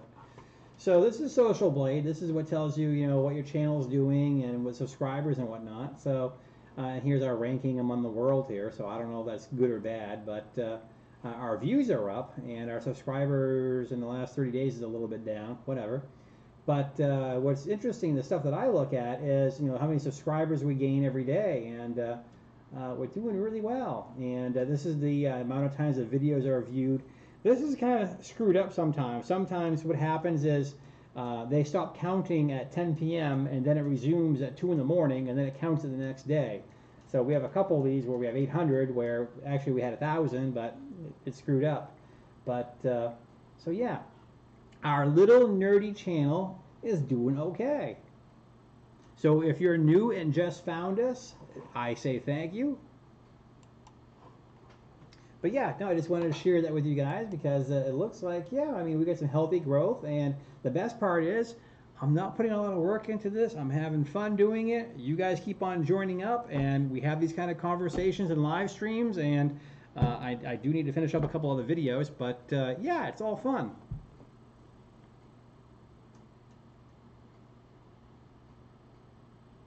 Oh, really? Wow.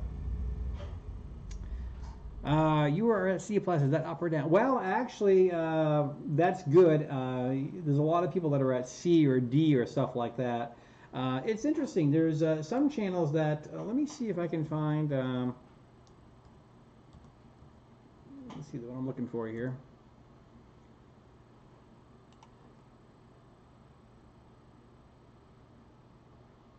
So here's a guy, you probably know him as well too.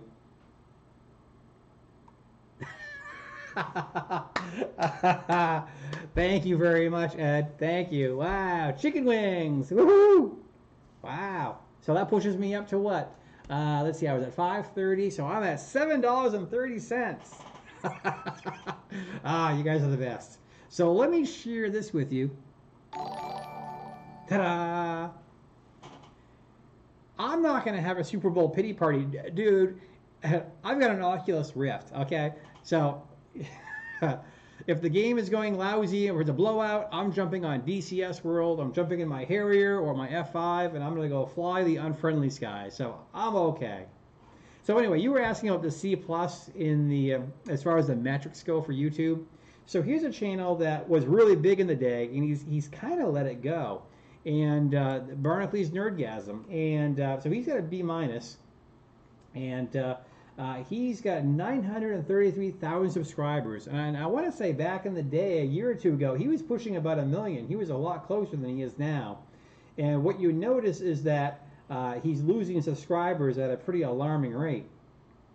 I mean, he's still getting, you know, 16, 13,000, 12,000 views or whatever. So he's still doing really well there, but you know, in a case like him with a bigger channel, as he starts to lose, you know, that, you know, kind of lose his edge there, or whatever, and he's dropping people, you know, really, really badly. I don't know what's going on. So, so if you're asking about how those rankings work or how YouTube works as far as views and subscribers, so I don't know what he's doing. I don't know if his content just sucks lately or if he's being a Debbie Downer or whatever, but people are apparently turned off by him. So that happens. So I watch a lot of the YouTube, and also, by the way, in the upper left-hand corner of your screen here, you'll notice is a 12. So that little widget is actually working now. So that tells us how many people are watching the stream right now. So I'm getting the hang of this program, and we're getting better. Yeah, I've got about 75 subs, and what's really weird lately is usually on my YouTube page when I would go on with my tablet or whatever,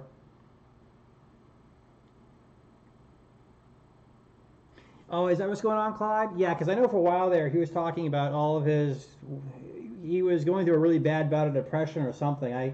I noticed he wasn't showing, actually, and this tears into what I was seeing there. A YouTube diet? Okay. Because one of the things that I had seen with his videos is that he was, well, in YouTube in general, when I go to the homepage on my tablet, when I go to the gym, most of my favorite channels are right there, but over the last 2 weeks, they've gone missing. So, you know, I'll be sitting there going, well, I haven't seen, for example, Barnacules, or I haven't seen 3D Maker Noob, or I haven't seen PT3D, or, you know, any of these. So it seems that I have to go, you know, scrolling through my list of subscriptions, you know, to find out, you know, hey, is there something new going on or what? So I don't know if YouTube is messing with their metrics again or their algorithm, but yeah, it's weird how they do these things, because a couple of these bigger channels that I watch were complaining that they've dropped a lot of views. So it's a weird time to be doing this, because obviously you don't want to complain about it, because hey, it's YouTube. I mean, you're not paying for the bandwidth. You know, they're doing all the heavy lifting for you. You just have to, you know, generate the content and promote it and take advantage of it. So.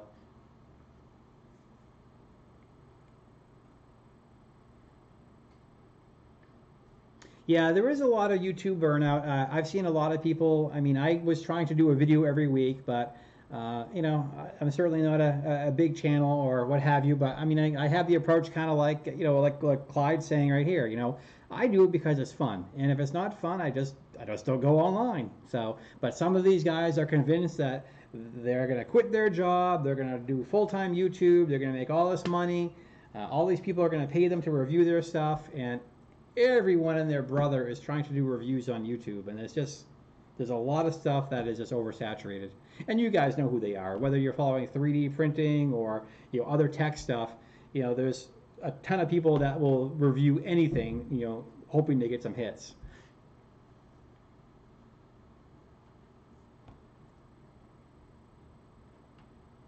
Yeah, Barnacules was a lot of fun when he was talking about the 3D printing, and he was doing a lot of stuff with what was the other one that he was doing? He was doing a lot with Bitcoin and stuff like that. How many subscribers? Oh God, you would need, if you were going to quit your full-time job and rely on, well, first of all, you would, if you're going to rely on AdSense, just Google as far as income, you would need like 200,000. No joke.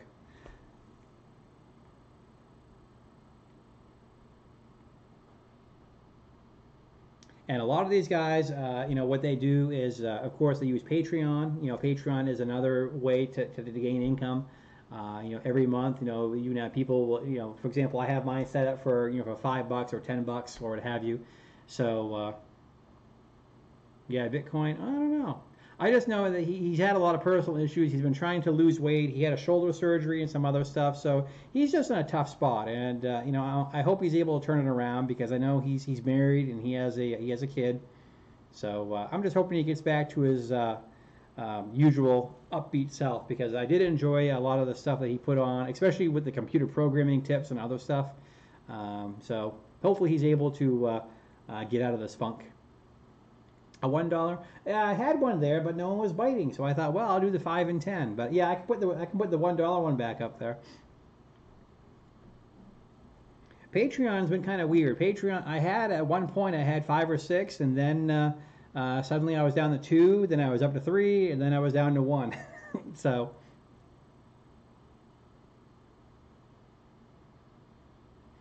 yeah, Bitcoin's brutal right now.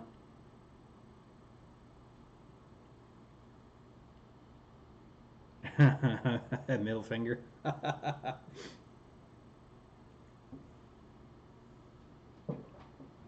Hey, what are you doing?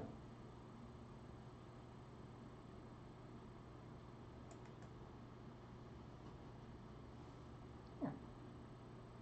Here, you big moose. Got crashed into by a cat. What are you doing, buddy? It keeps on crashing into my chair, and the little guy must weigh about 12 pounds by now, so whenever he crashes into me, it moves the whole chair. Yeah, you. What are you doing? Ah, oh, my goodness gracious. You are a tank. Say hello to everybody. You don't know. Don't kiss my nose. All right, everybody. Meet Theodore. Theodore, say hello. Theodore is a beast.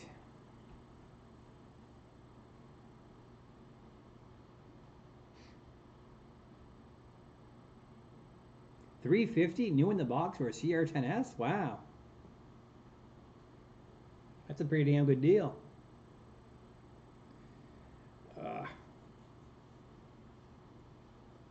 Yeah, that is a pretty good deal. Yeah, I'm still waiting to see, because Tim is testing out his printer. I guess it was going to be called the Artillery, but someone else scooped that name up, so he's going to do something else. What you doing, Theodore?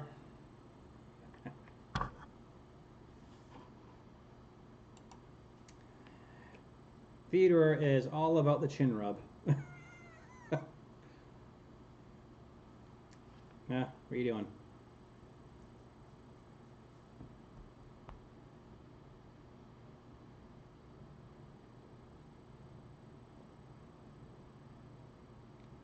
Just wanted to get rid of it. Wow. I went through that with my G-Tech, but I got so much time and effort into that thing.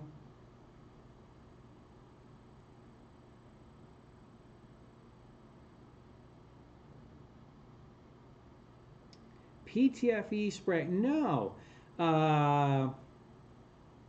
Clyde, what's the stuff that you use? No, you use Magigoo, I think. Because you picked that up at MRFF, right? But I haven't heard of the PTF spray. Well, this is Theodore. Theodore just turned a year old, and as you can see, he's an abused. He gets no love. The other cats, the real fluffy one that I have is Molly, and then the calico I have is the mama cat. How expensive is that stuff, Clyde?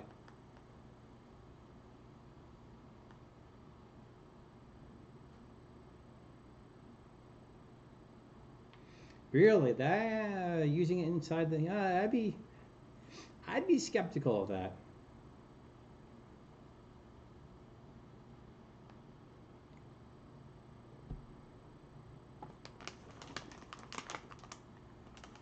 What are you doing?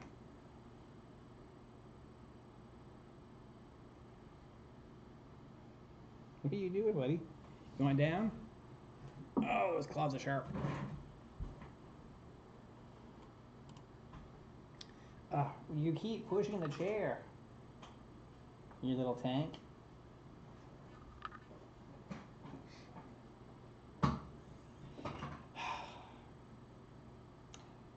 Okay, so the cat just learned how to hit the valve release on my chair.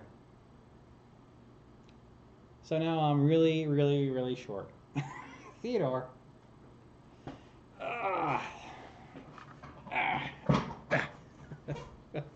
There we go. All right, I'm back. Darn cat. Which printer is on my right? This one right here is the FolgerTech FT-i3 Mega. It's a Prusa i3 clone. And this is the one that our goal tonight was we were going to upgrade it with the Titan Aero. And it turned out in my big stack of parts, the thing I was missing was the gear pinion, and the heater block I have is not it's not the newest one. It will not use the barrel thermistor that we have.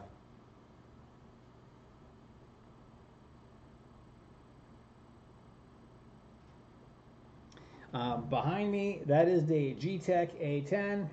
That's the $179 Wonder that your mileage may vary. And back here is the Ultimaker 2 Plus. Off camera is the CR10S. There's a FolgerTech FT-5 behind the camera. Tivo Tornado, CR10, and another CR10S. So that makes, yeah, so we're up to 8 now. I need to clean up this area so that they're all sorted out. Yeah, I haven't heard anything about nozzle treatment or stuff. That's interesting. I'm glad you brought that up.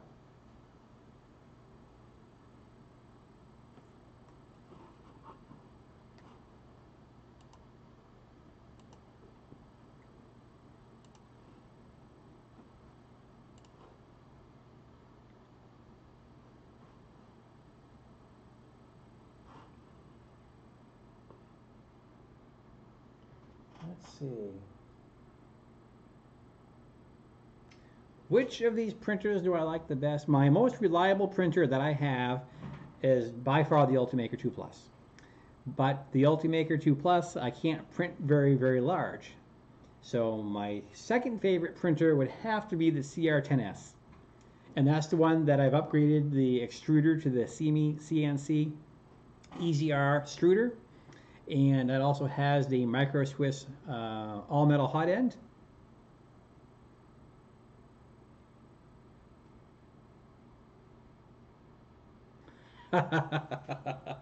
Yeah, I hear you. I hear you. I just did my taxes and I'm like, no, I'm going to pay off that credit card. I'm going to pay off that credit card.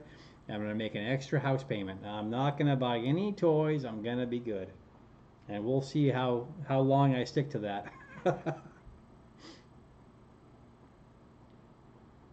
Because I think what I need to do is I have a few more pieces I have to order from my FT5. Then I can do that upgrade. Actually, it might be fun. Maybe, I don't know, maybe I'll have to bug Clyde about coming over here and he can join one of my live streams over here, and because he's taken apart his FT5 a few times, and maybe he can join in the fun and come over here to the Bat Cave and help me do it.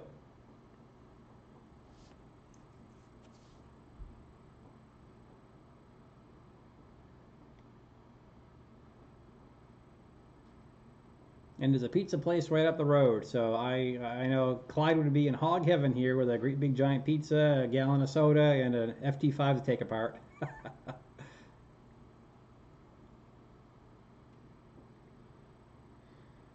Yeah, mine does too. I have the 713 Maker bed parts. I really want to replace the upper plates, the upper pieces, but the kick with the FolgerTech printers is they're not open source. So I have asked John Folger in the past saying, hey, is there any way you can give me the CAD drawing for these pieces and I can just CNC my own? I have access to a machine.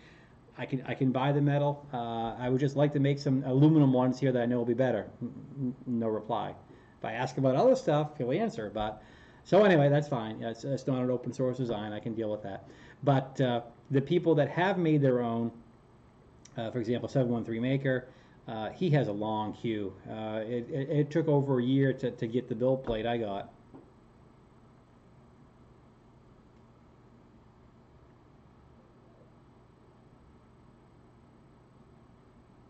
That's interesting.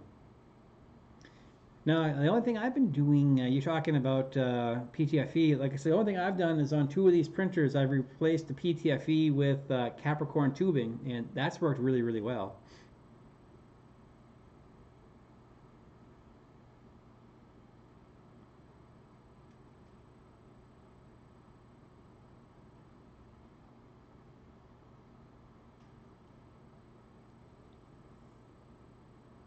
I know this sounds crazy. As much as I like the FT6, I almost wonder how well an FT5R2, what kind of build that would be, because I do like that ACM.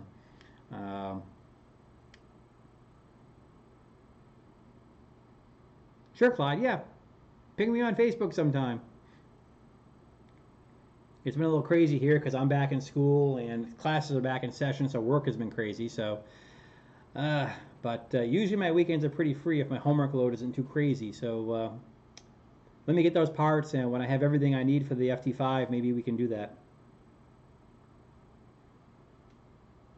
Yeah, Messenger. Yeah, yeah. Let me know. Yeah, actually, you got my number. Yeah, just text me. Yep.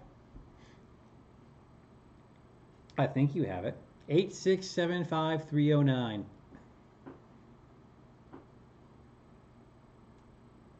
FT6, if you're following the Facebook group, there's a lot of guys that have finally received their kits. The first couple of kits were getting the hell beat out of them in shipping because it's a 68-pound kit, and man, they were getting clobbered. And some poor guys, you know, when they were getting them, they were missing parts and pieces. So, but from what I've seen so far, people are having a good time putting these things together. I haven't seen anyone really making use of the dual extruder stuff. So, oh, there we go. Hey, Clyde, I got your message. I have the speaker off, but I just saw it pop up on my phone. So, and as I mentioned, I think I mentioned this in one of my live streams recently. People have been asking, well, because I was surprised how popular the live build of the FT-i3 was, because we did that over like 10 evenings, step by step, and we had a lot of fun because there were a few things along the way that we changed, and no, I'm glad you did that. It did work. So anyway, once we got this together, and it was a lot of fun, you know, a lot of people messaged me saying, hey, that was a really fun video series. I looked forward to tuning in at 7 o'clock in the evening to see what you were working on.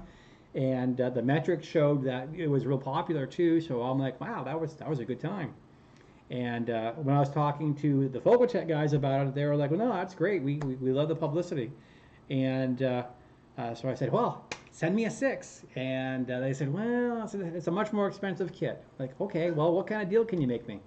I said, well, we'll get back to you. So, because they were trying to get through the backlog and the holidays. So when they did get back to me, they did offer a generous discount, but it's still a big number. And I've just had some other commitments right now, so I don't have the spare money to spend that. So, but we're getting there. Like I said, we've had some nice contributions over the last 2 weeks from viewers and from subscribers, so we're slowly inching up there. So I'm hoping in the next couple weeks I'll have enough to make that purchase, and we can do an FT6 live build and start putting one of those guys together. And it's the same thing from Ziltech. Ziltech reached out as well and said, hey, you know, if you are interested in one of our new 400 by 400 by 500 printers, we can offer you a great discount, and you can make it part of your live streams and put it together. So I was like, cool, great. And then they sent me that number, and I'm like, man, I have 2 awesome deals in front of me, and I don't have the money to take advantage of them, you know? It's like when you see these awesome deals at the store a week before payday. So we're getting there. It'll happen. Oh, you're asking about the FT6, about how much? Well, hang on a second. Let me pop that up on my second screen here. I can't type here. Let's see. This keyboard on this Lenovo has a very light touch compared to my previous keyboard.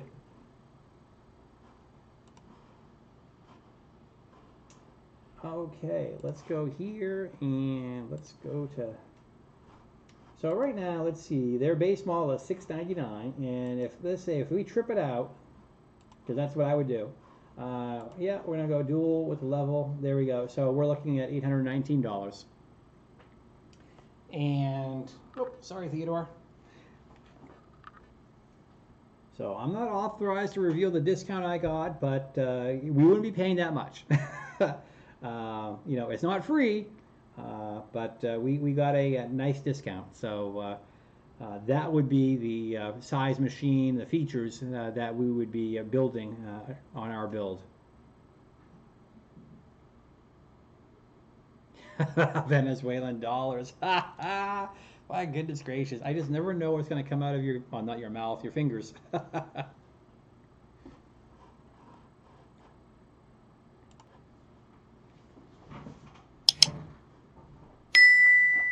So we'll get there. Like I said, we're a small channel. We have a lot of stuff that we would love to do. We have a little budget. We have to live with it, and it'll get there. It'll happen. We got plenty of other things to work on in the meantime. We got the FT5 to upgrade. We got this guy to upgrade. We got the Tornado, and we also have the CR10S. Actually, I should be doing that because I do have all the parts for that. Although I would like to change the hot end on that, and well, here I go again. Can't leave well enough alone. No, that's not melamine. That's ACM. That's aluminum composite material. Yep, no melamine, no warping. And you're mentioning R2D2. I mentioned in the live stream yesterday, I got a bunch of electronics I'm working on for my R2. I have an event I'm doing next month. R2 will be on stage in Portland. So I'm always worried about him going off the stage and crashing. But so yeah, I got a couple of things I'm working on. I would love to have the onboard computer work, but I need to talk to someone who's an electrician. I need to figure out how to make, I need to find out what size battery to make a small PC work inside the droid. I've been using a laptop, and the laptop is awkward to get in and out. So if I could have the computer, I have an Intel NUC. It's literally 4 inches by 4 inches by 4 inches. And if I could keep that inside R2, that would be awesome. I know it uses 19 volts. I know it could use, I know under load it'll use up to 32 watts. So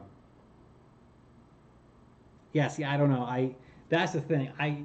I have the computer. I have the information as far as the specs and the draw, but I need to talk to someone who's very savvy in the world of electronics and batteries to say, Paul, buy this, get this step down voltage thing, get this transformer, and it'll work for 4 hours, 5 hours, whatever.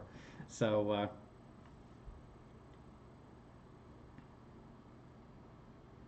yeah.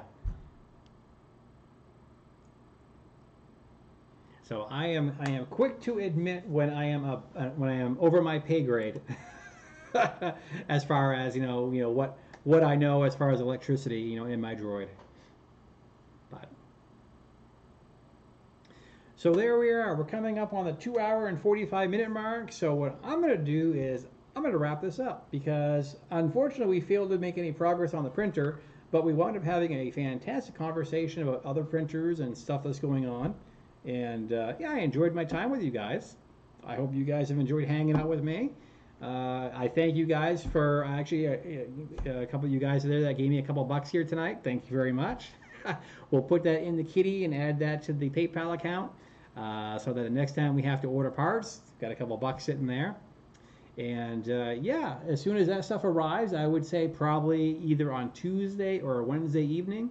What we'll do is we'll kick off a live stream and we will resume upgrading the i3 Mega with a Titan Aero hot end with the TH3D EZABL auto bed leveling. That's a lot to spit out at once. So at least tonight what we did get done is we got rid of the springs on the bed, so there are no more springs. They are solid standoffs. They are made out of nylon, so they're not going to melt or anything like that. So yeah, so we should be good to go in that regard. But we did a little shopping online. We got the parts we needed, and next time around we'll be ready to go. So as always, thanks for watching. For those of you that weren't subscribers and became subscribers, that's awesome. Thank you. As you guys know, in the section here below, if you are not already one, just click and become one. So thanks for watching. I hope you guys have a great evening, and well, go Patriots, right? Sorry. So anyway, thanks for watching. Remember, this is where nerdy is cool. Stay nerdy, guys.